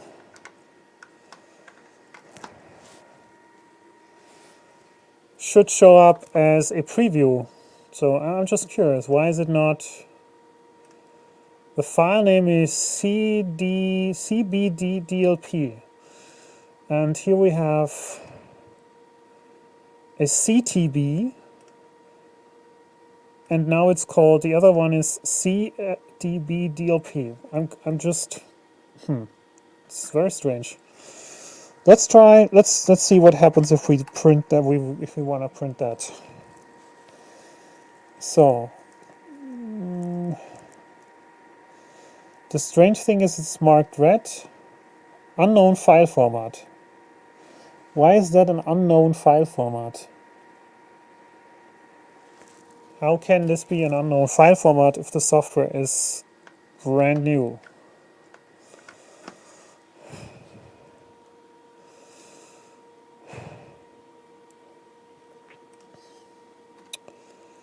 Okay, so let's go back to the screen. Let's save it again. Let's slice it. Okay, save. So we have different file formats. CiTuBox CTB. We can also save it as CTB. Maybe that works better. Let's write a CTB instead of this other file format. And then maybe that works better. Let's try again. Over to the printer. Print. Hey, and it shows the model. It works. Let's print this. Okay, so I'm curious now. If we just switch out the build plate, we're super lazy. So let's just move it a bit over here. Maybe not a good idea to move something that has resin fluids in it while it's doing something. Let's get back to the cleaning process. While this printer is printing, and it's supposed to finish in 20 minutes, let's start with the cleaning. Maybe let's get this cleaning machine, the resin curing machine ready over here.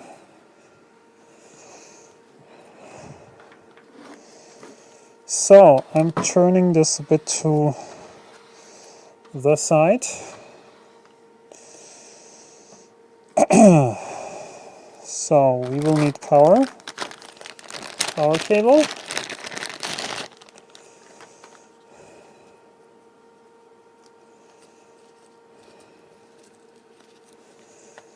Good.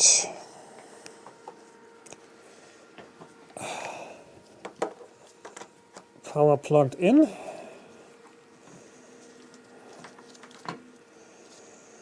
Printer is printing. Seems to be doing its thing. And hopefully we get some result in 20 minutes. Good. So the resin washing and curing machine. First time using this. Premiere on the channel. Everything here is a premiere today, right? First time printing resin. First time using this machine here. Okay, so let's see. The idea is that we'll put in everything in the basket, which I should have done in the first place, probably. So let's take out this plate here. I'll just put it on into the basket. Maybe we should keep the plate out because it's gonna probably make more difficulties than, because it's gonna block the flow of the material. Gonna clean it with my paper a little bit. So it looks already pretty clean.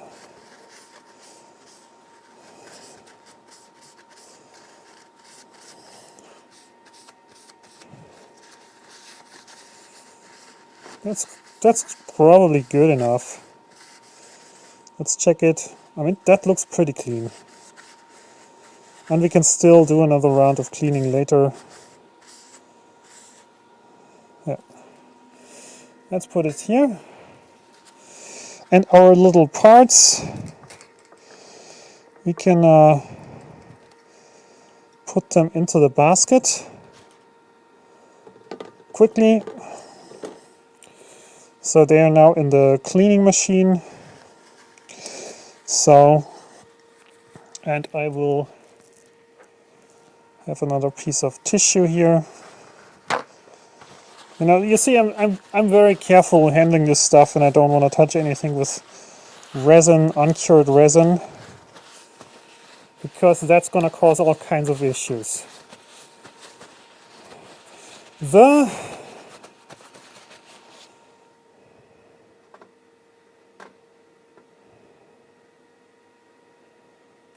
flex plate I actually got from 3D Jake. I don't know where you're coming from, JDM Models, but I'm in Germany and I have a pretty nice shop that I'm always using to get stuff, which is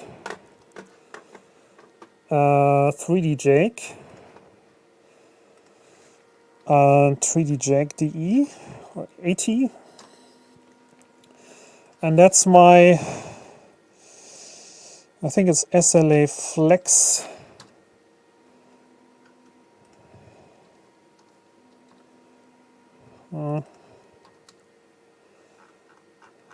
flex plate or something like that. Yeah, resin flex plate system. That's what I got. So the nice thing is you can just, they have a list here and they can say, okay, what printer do you have? It's the, where is it, Elegoo Mars 2 Pro or Elegoo Mars Pro. It's the 13575 and then you just select it. And it's 24 euros, so, and for two you're already, like it's just for, it's 22.49. So I'm not an affiliate in any way with this shop, but I'm using them. I'm getting my stuff from there. Most of the time, if I need something that is not on Amazon, of course Amazon is also your friend. Probably I'm here in my street. I'm probably one of the biggest Amazon customers because I get packages every day. But yeah, 3D Jake is actually good. They have quite often they have some discounts and stuff. So I'm not sure, you can't see the resin cleaning machine, so I'm gonna put it here. So this is how it looks like now. So our little parts are in this basket here, and then we can close it. So actually I have to check it out how it works. Never used that. Also,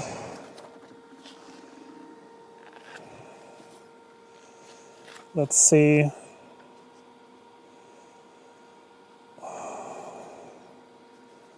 So we have two modes here.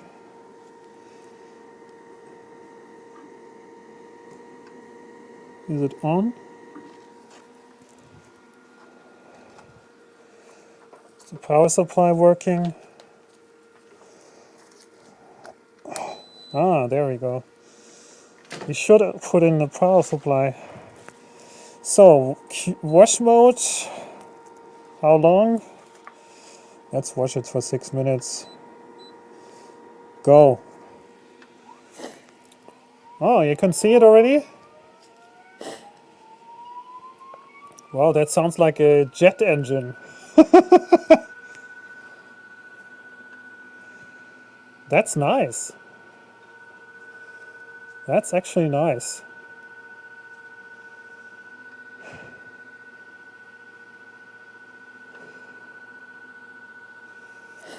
Okay, so it's doing its cleaning.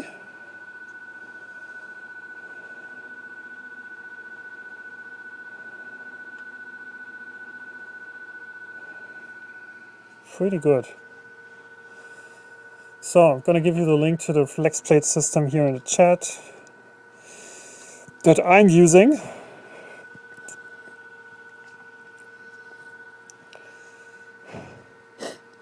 So I have an idea. In the next 20 minutes, I mean, we already at 25% of the print, which is awesome, right? So that's gonna be faster than I thought. So my idea for the next 25 minutes, is the smell bearable at the moment? Yeah, it seems to be. So my idea for the next 20 minutes, let's get some fresh paper towel. Wasteful today. This is the problem with wearing these kind of masks. You always have, like, the nose is always running. At least for me, that's the problem. Guys, so does anyone here have an Elegoo Mars Pro? Is there anyone here right now in the chat who has an Elegoo Mars Pro? Just give me a sign.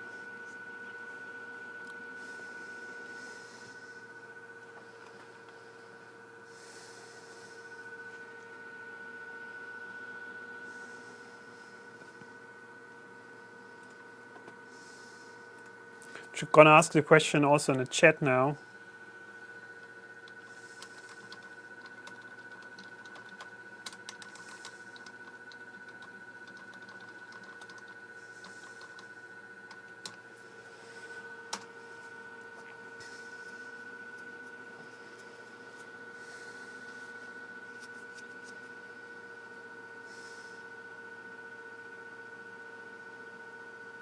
Not yet.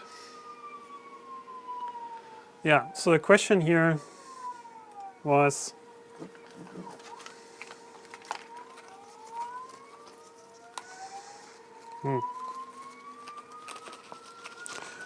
the respirator, or the is definitely for my protection, because to be honest, everything in here is now smelling, right? It's really stinking from resin, it's stinking from alcohol, and I think it's not healthy. And if you check if you check other videos and people on who are writing about health issues with SLA printing, that is definitely something that I would highly recommend to wear such a mask. So what happened right now is that the wash and cure, it just slowed down and it just returned, it just changed direction. So it's for 2 minutes it's turning in one direction, and then for 2 other minutes it's turning in the other direction, and then it's changing again. So that's actually nice. And then we're also gonna try out the curing, the UV light curing.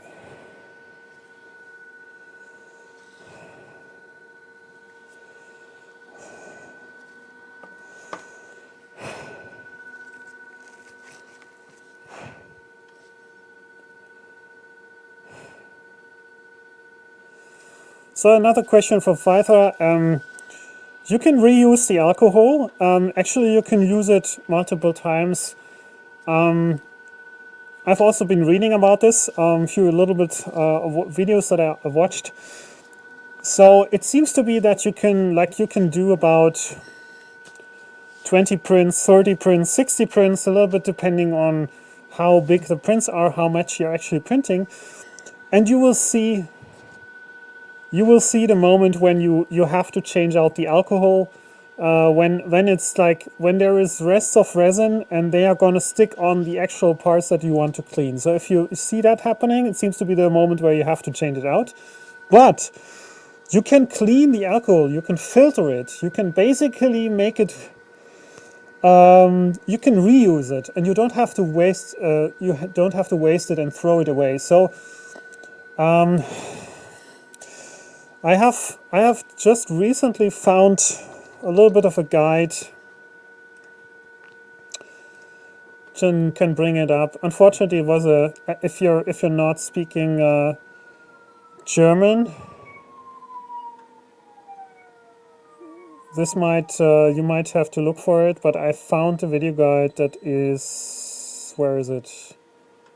Cleaning your resin.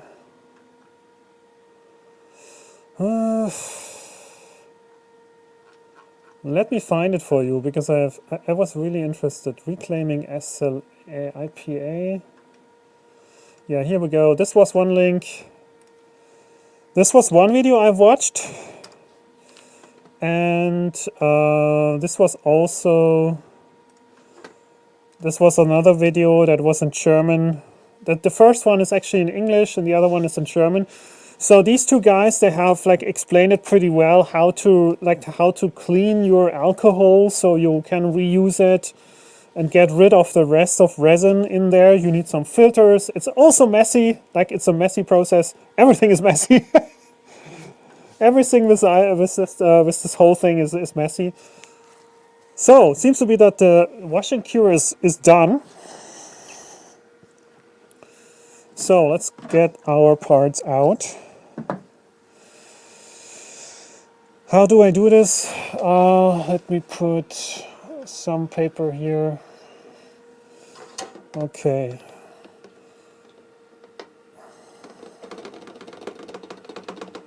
Let's get the parts out.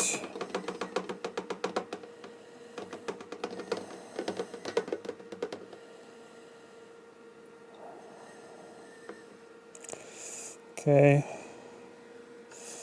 Okay, so we can get the alcohol container off, close it, and we don't need it at the moment. Let's put it here. Let's put it away.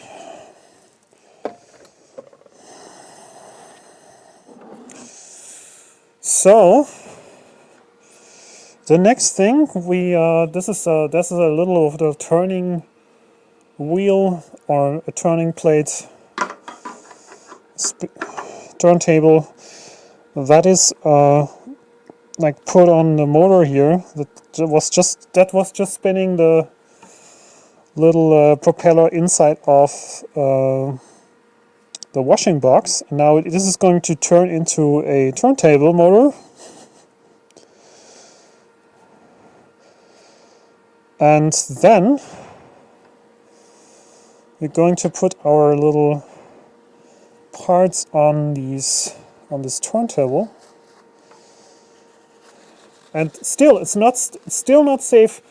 Although you might think, I just want to say this because it's really important. Although you might think that this is already done, it's just cleaned with alcohol, right? So it's still uncured resin. So even though we cleaned this with alcohol, you shouldn't touch it with your hands, right? So, still dangerous until it has been cured. So I'm gonna place these, so they should be cleaner. So I'm gonna place these on the turntable, close this again, switch the machine into the curing mode, and then we're going to start.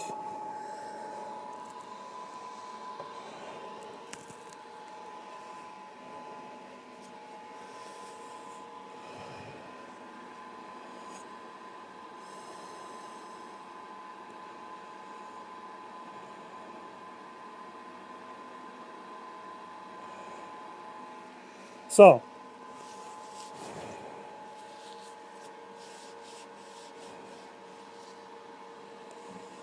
yeah, good point. But these resin buttons are not they are not transparent. But you're right, it shouldn't point in the direction of our printer probably.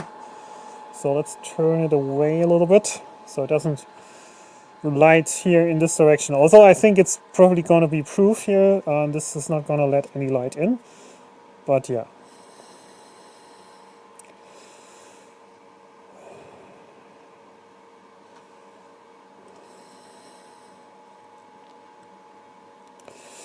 Actually, I would be super interested to try out these water washable resin. Probably something to do next. How long it should actually cure is a good question. Washing mode, curing mode. Well,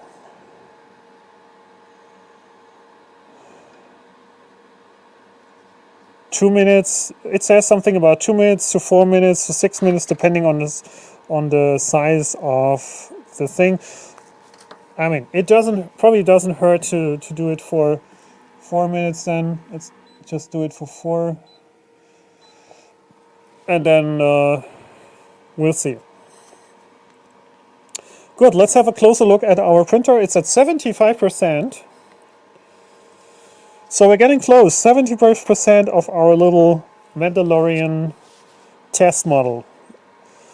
And when we have cured this, we can also have a close look at these towers, but they are not very high quality now, or not high detail. This was just a test on the USB stick, and I didn't want to wait so long, so I didn't want to wait 2.5 hours for this to finish. But we'll definitely have something that is really finished. And how many minutes? 5 minutes. So in 5 minutes we can get it out.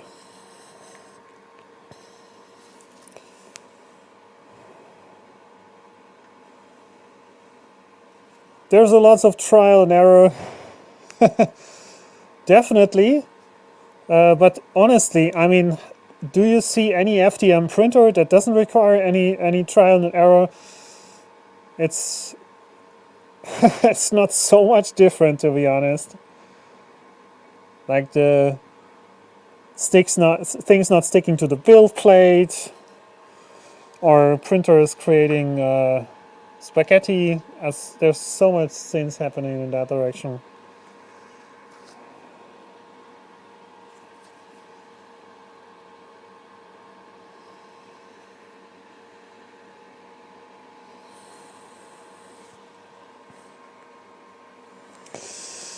So,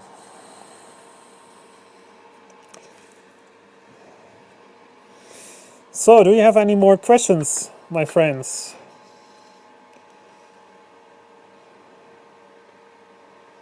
We have 32 people at the moment watching.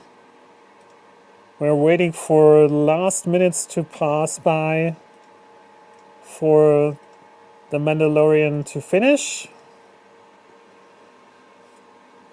And then we're gonna take it out and clean it.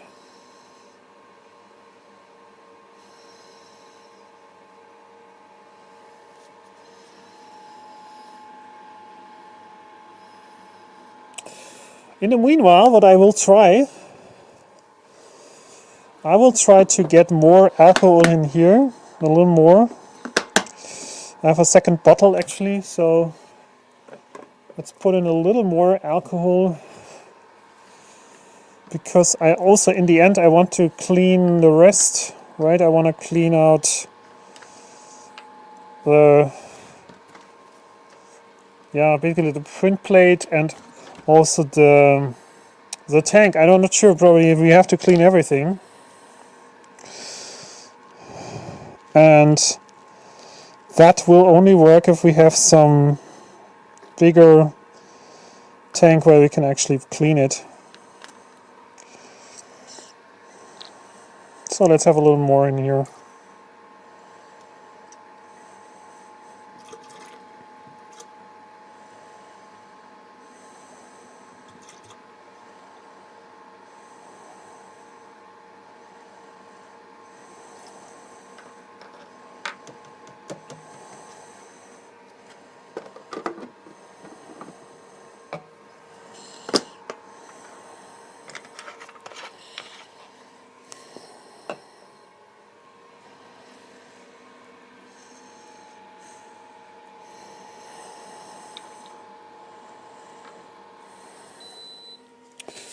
Okay.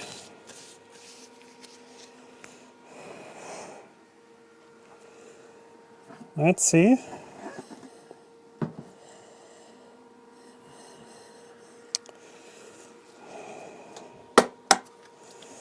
So let's have this on the side so I can hopefully show it to you now. These are the base parts of these little towers that are actually test prints for this printer. And so you can already see like the start of the spiral that's actually supposed to go higher up in the tower. But yeah, the material itself is really nice. It's shiny, it's really like, you see it's transparent, right? So really nice material. So let's say for a test print, this is already, like, it shows, okay, it's easy to use. Probably the first layer is also good. It's really nice and flat. So let's keep this here. And now now it should be safe to touch this with your hands, right? Because now it's cured, and you can also put it in the sun if you want, but it's like, it should definitely be clean now. Okay. Printer is finished right in the second, 100%. So I would actually go straight into the alcohol with it, putting the basket in this time.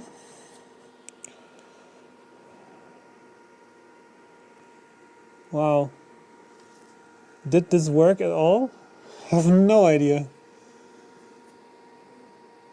For me, that looks like just a little chunk of material that is not really...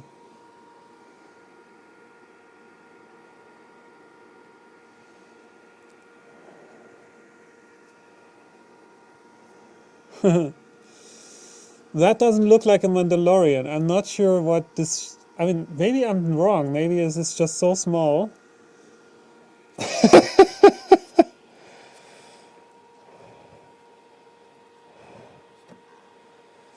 Let's see. I mean, let's have a look at the slicer software again. How large is this on a build plate?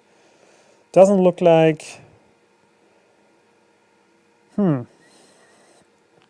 Maybe JDM was right about that. I should have adopted the changes, but let's see. I have no idea.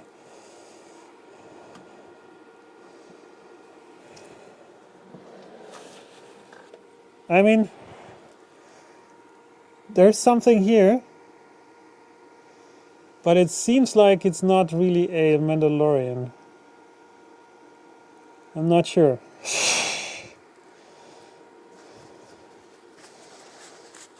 Let's see.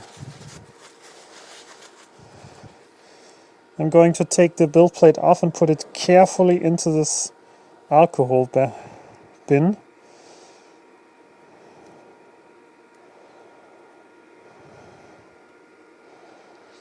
See what we can really get from the build plate. What is really on the build plate? Is there anything that is... Well, it seems like it started printing it, but it was too small. It is so small. Look at it. Can you see it? It's like super tiny, and it's like I think it didn't finish. so it's so small. Oh my god. You can't see it right now.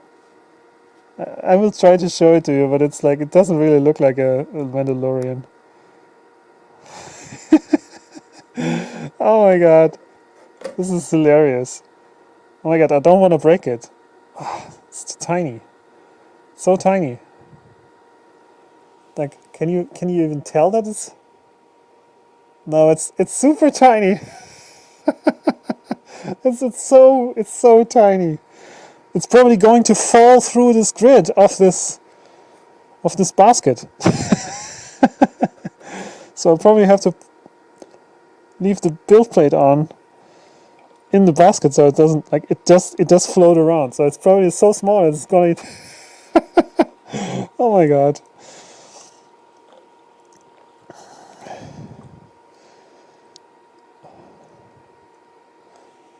Okay, so let's leave this in for a second.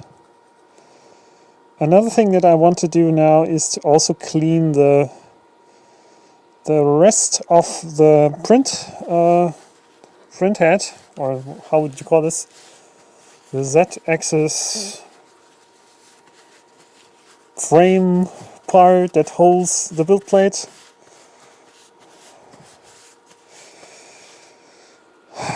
Okay, so let's put this off. Let's get this off. Let's have the resin dripping off a bit, and then let's put it in here. So at least it's also cleaned by a bit. So there seems to be some kind of holding part delivered with the machine, with the anycubic resin. Yeah, but it doesn't really work with this this big screw on top of the Elegoo's platform. So it's supposed to hold it, and then you can basically put it on the machine, and then it will hold the whole thing in place while it's cleaning. But this doesn't work because this is actually a little bit too narrow. So it's more designed for the anycubic printers. But I guess, yeah, if I can keep it in here for a second. I don't want to destroy the Mandalorian. Probably I have to take it out first. It's so tiny, I'm afraid to lose it. Now it's gone. It's gone into the void. Guys, it's lost. It's lost somewhere. I'm sorry. Oh man. So it seems that you need a lot of alcohol to get everything cleaned and have the machine doing the job for you. So I would be happy if like I could just leave everything in here, have the machine running for a few minutes and then get it out. But I still need more alcohol, probably another liter or so, or maybe even more. Don't know if I have more in the workshop. But you see, I mean, it's fun, right? The Mandalorian is definitely so tiny that we cannot really show it on camera. But these parts came out really nice. And I would say the whole process of printing, getting it cleaned in here, at least that works. That seems to be reasonably working. I didn't hurt myself. And yeah, that's actually a good question. Is something stuck on the screen?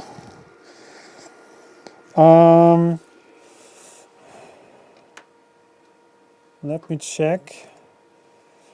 Randy, what do you mean? What can I do to check this, or can I just use the scraper and maybe test if something is stuck and get it off carefully? I think there was a little bit of something left on this sheet. Seems so.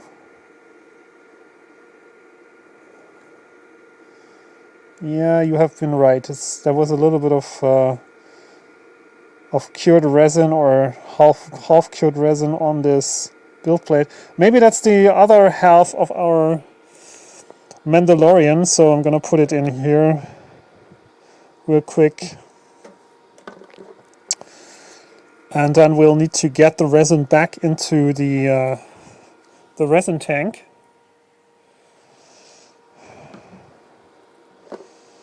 So let's keep this here on the side. But the only thing that I don't like is that I cannot close this while the basket is in. I would love to have any chance to leave it a little bit in there and then still have this closed. So, guys, how do we get the resin back into the bottle? Is there any, is there a little bit of a helping tool here to get the resin back in? Just not sure. Let me check in the original parts box.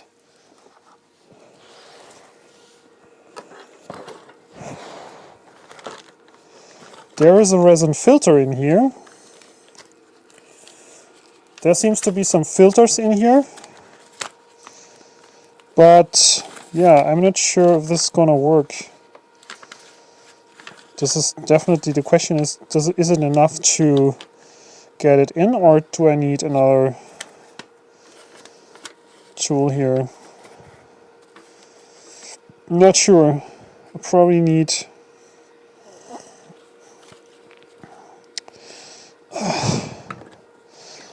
let me check one thing.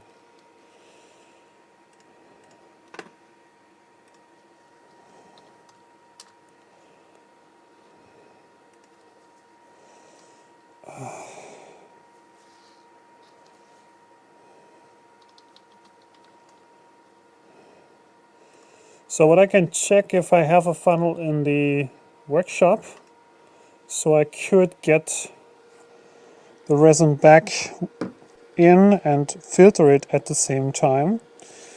But I have to double check if I have a spare funnel for this.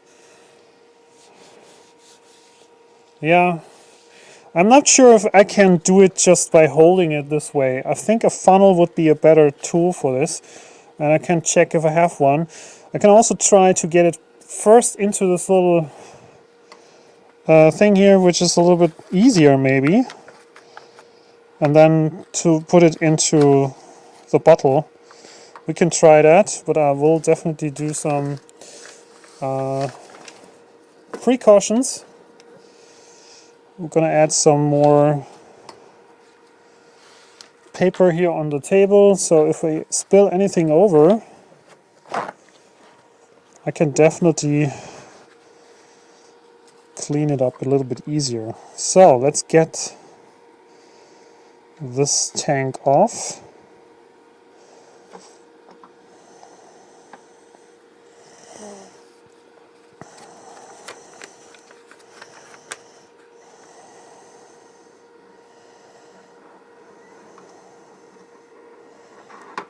Wow, this is really heavy actually. This is really heavy. There is a, like, it has a nice little corner. Yeah. This is definitely a very small cup. So, alternatives, guys. Do we have an alternative idea how to do this? I can try to find a funnel and maybe do that. Let me check if I have one. And you can wait a second for me, and then I'll be back in a second. Just checking in the workshop if I find one.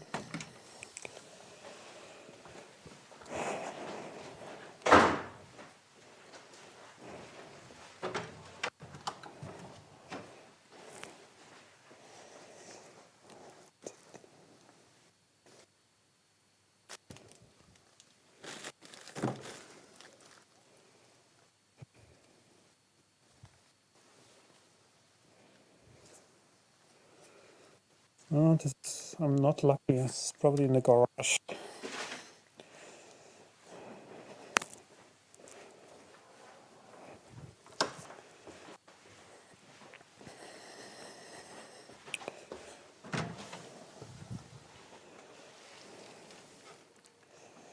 So, we have to figure it out without a funnel. We have to figure it out.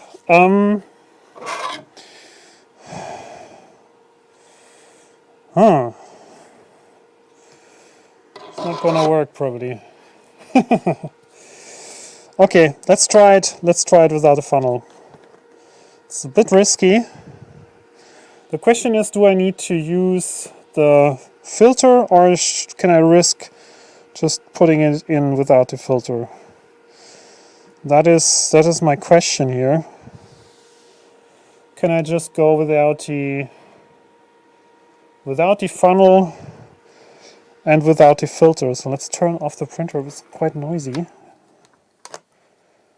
Okay. Actually, there's a little bit of spilled over resin here. So, can we get it back into... This is nothing for people with right hand. So for left-handed people.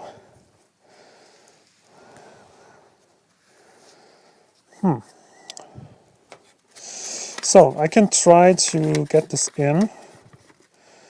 If I'm really careful, I will probably manage that.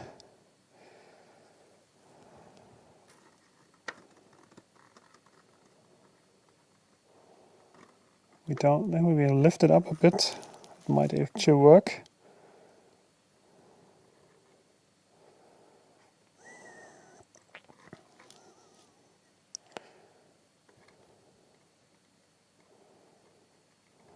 Yeah, this is the messy part. So you also have to get the resin back into the bottle.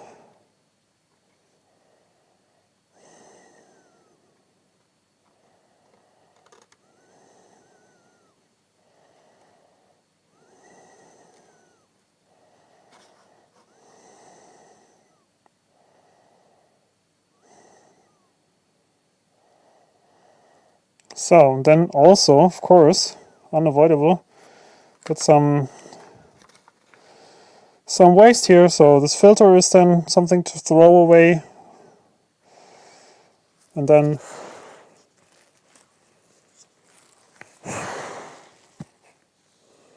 also all the paper that we used, everything. So let's close this bottle first. Is there anything spilled over? No, that looks good. This looks good. We don't need this anymore. Next, there's still resin on this tank, and the question is, how do I clean it? Probably I need to also put it in the alcohol. Let's keep it here just for a second, and I will take out the things that should be clean already, or where I can already take out this little scraper tool just by rubbing it a bit, rubbing off the resin. So the scraper should be fine.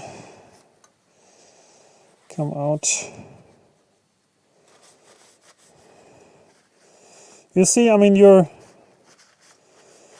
all part of this, and this is me basically doing this for the first time, honestly. I didn't practice this before, I never did this before. I just wanted to experience together with you how this is actually working and how it is, like how it's basically to work with resin and do all of this, because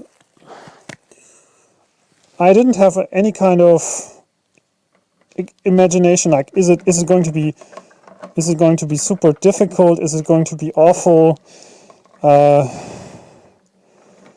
I going to hurt myself?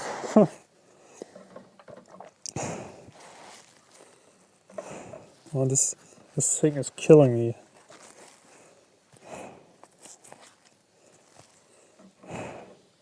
So this should be okay so far. I'm still going to have it on a separate piece of paper. And it seems that you really need a lot of space. I mean, you need a big table or some table where you have a lot of room to really work with all these materials, fluids, cleaning stuff. It requires some working space, which is a little bit rare here in the studio. So let's take this out. Build plate and the holding piece. There is still some stuff here on it. I'm gonna start cleaning it a bit just in case. So this is out. And I actually don't know, I mean, at some point, probably a little bit of resin is going to still be on it. But it seems to be pretty clean now. This looks good. The build plate.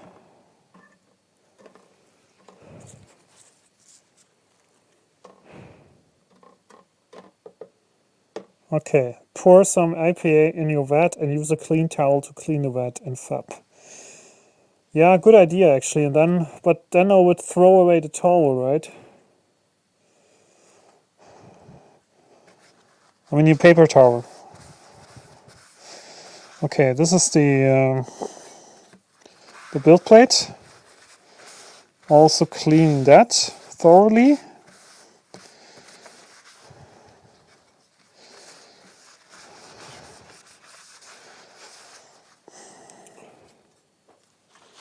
Good.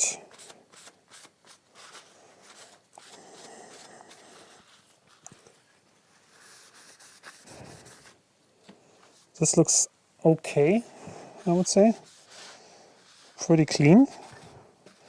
So build plate looks good. The holding piece, I don't see the Mandalorian anymore. Maybe it dissolved. Gonna take care of that later. So let's take out the basket so we can close this and get some alcohol out for our wet cleaning.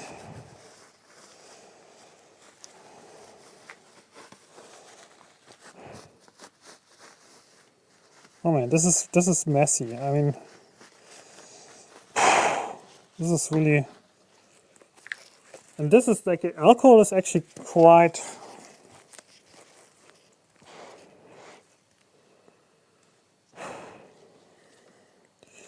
okay. Randy says, be careful not too aggressive with a paper towel on the wet. It can scratch. I use a brush and then a microfiber cloth. Yeah, so good question. Should I go and first try to, here's a little bit of resin on the outside. It's probably just removing this. There's a little bit of alcohol tissue.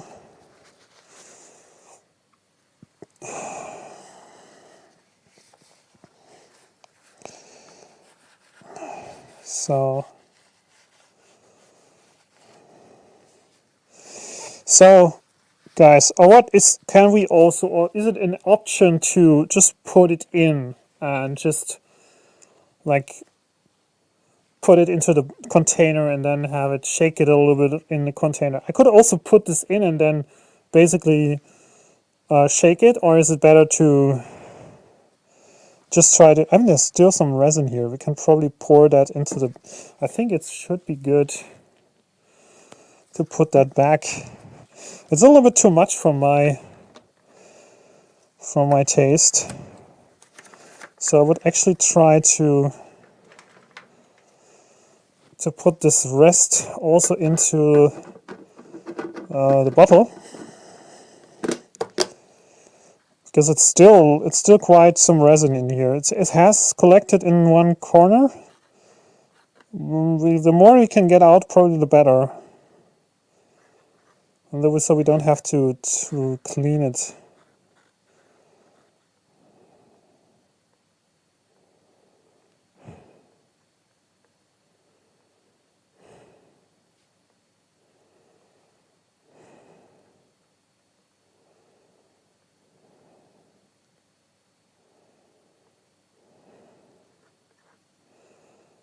Okay.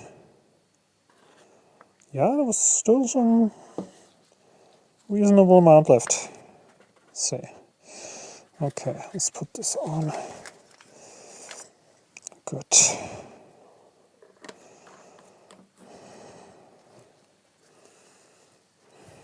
Looks good. Whew. So now we can start over. It's a little bit dirty here.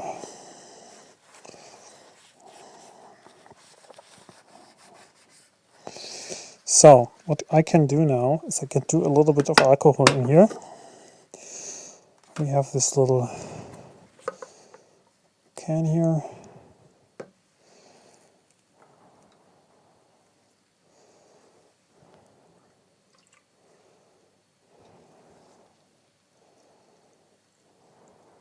So I think that should be fine, right? Probably even too much. I don't know. Probably will filter some of it back to the can.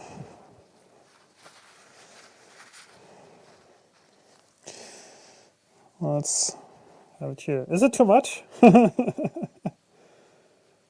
Pour some IPA and use a clean towel to clean the vat. Yeah, this is probably a little bit too much, but it's also too late.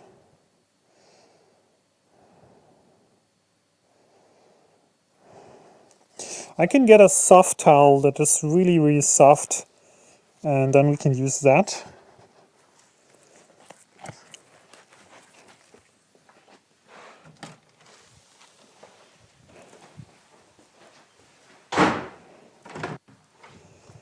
Let me check.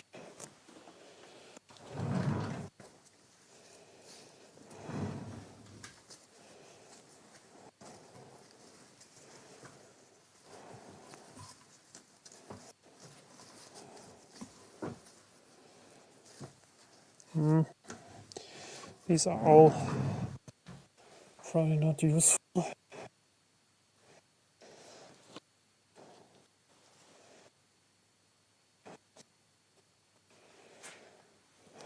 Maybe this one.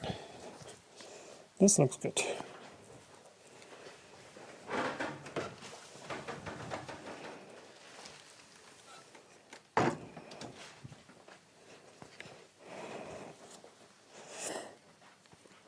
Okay, so this is good enough, I think.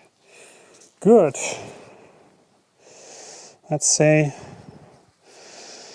pour a little bit back. It's a little bit too much. And let's just use this soft cloth. I can throw this away. It doesn't matter. And this is really super soft. Probably need a few iterations. And get a little bit of alcohol and then do this again. So we have it really nice and clean.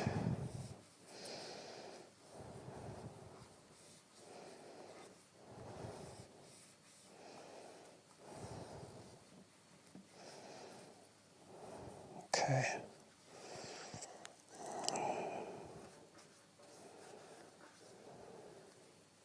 I think it's still a little bit wet from the alcohol, so what I can try is that I can really just not move the paper, but just carefully get the rest out like this by tapping it without wiping. Just the corners.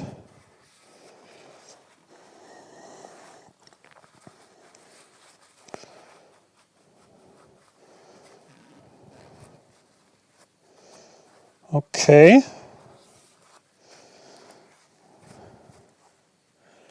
This looks quite good. The bottom, I can also just go over it.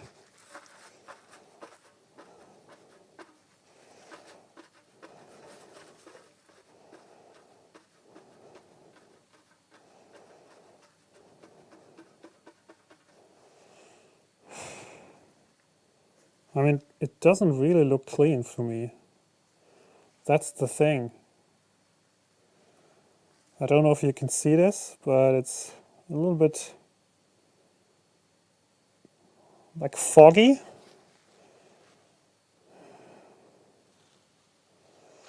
So the question is, why is it so? Why is it looking so? Let me try this with the soft cloth here. Try to wipe it one more time on this side and on this side. Carefully. Let me see.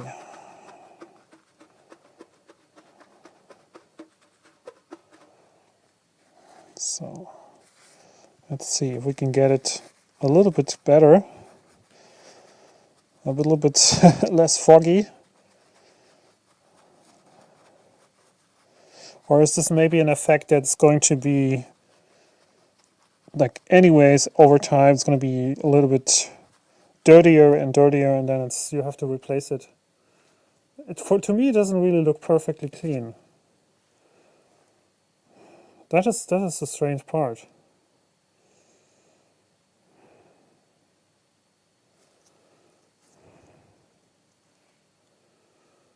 So let's see. I'm not sure how this is like going to affect the print quality long term. If it's a little bit, it doesn't look like it's stretchy, so I didn't really wipe it with the paper towel. So this is good. We can put this to the side.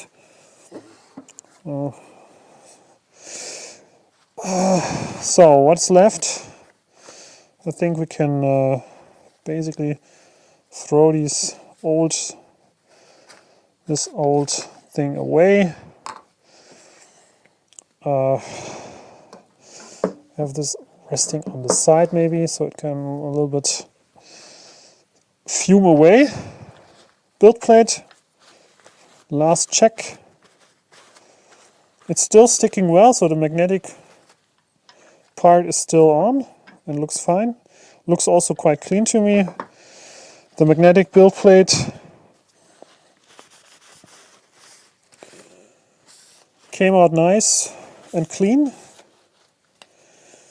Yeah, it's really nice how easy it works, how easy you can get it on. Like this.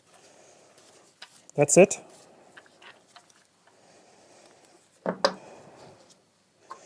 Good.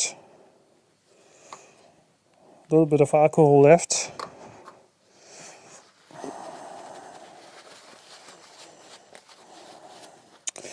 Okay guys, I hope I have cleaned up everything here. Nothing is hopefully left. There's also no resin here anymore if the windows are open. I think it's somewhat safe to take off the mask now. It still smells a little bit, but it's... Yeah, you see? This is leaving like... so... Taking the gloves off. I think nothing is left here on the table. And I will just throw everything in the waste basket later. Yeah, there is probably still some resin on the table here. I'll take care of that. So, guys, thanks for thanks for being with me. First experience, so maybe a few words about how I think about it now. 3 hours, almost 3 hours later. So I think no, that's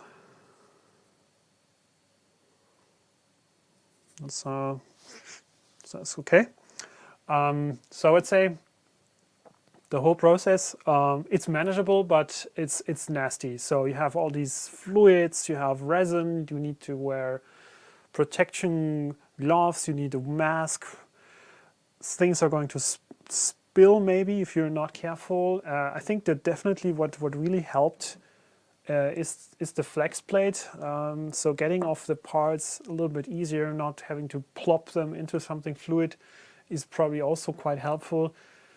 The washing and the curing process, I think that was pretty straightforward with the machine and the turntable. That was really a nice experience, I would say. But yeah, I mean, how much time did we spend printing and how much time did we spend preparing and cleaning up? I would say 50% of the time of the stream was probably the cleanup process or also the preparation process. Compared to FDM printing, I would say, yeah, that's something that is that is a little bit of a downside. But yeah, I will definitely try other things out, maybe printing a few more things. And at some point in the future, we're probably going to do this in another situation, maybe with another printer or so. But until then, I will just try out this thing here, this model, the Elegoo Mars Pro. Maybe printing some real Mandalorians, not like virtual ones. No, I mean, it was just too tiny. And then showing you the pictures. As always, I'm going to post updates on Instagram, so if you want to see things happening what in the meanwhile, then just go and follow me on Instagram and watch that. And then we'll see each other next time for another video on this channel. And also tell me what you want to see in these kind of live streams, because these are different, right? So it's not like just the straightforward guides which are fast-paced now and cut well together. So these kind of experiences are basically for me, because I want to try out stuff that I never tried before like this, and then you can be part of it. So I think it's super fun.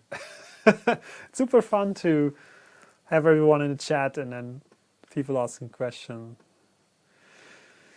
Definitely the benefit of washable resin. Maybe that is something that I should definitely try out next and see if that is going to work.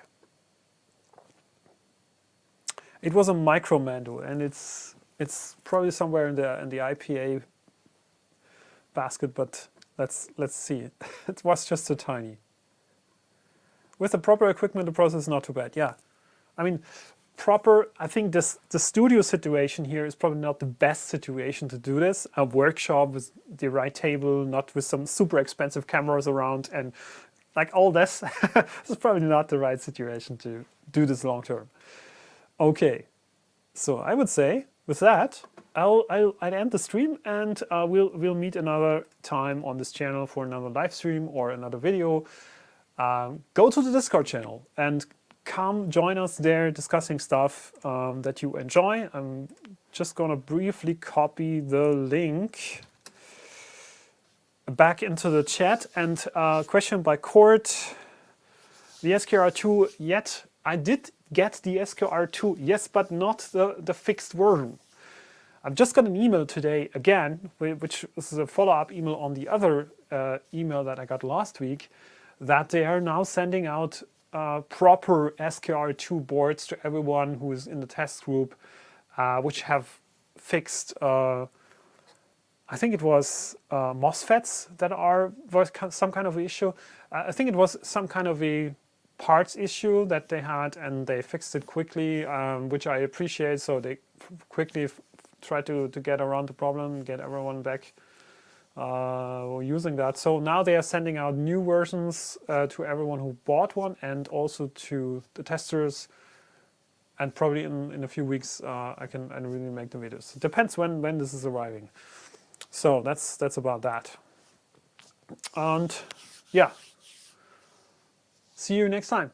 It was a nice evening. I wish you a good weekend, probably. And we meet again, I guess, next month, definitely for a live stream. And in the meanwhile, as I said, follow me and see about the updates that I'm posting. So, thanks for coming. Bye.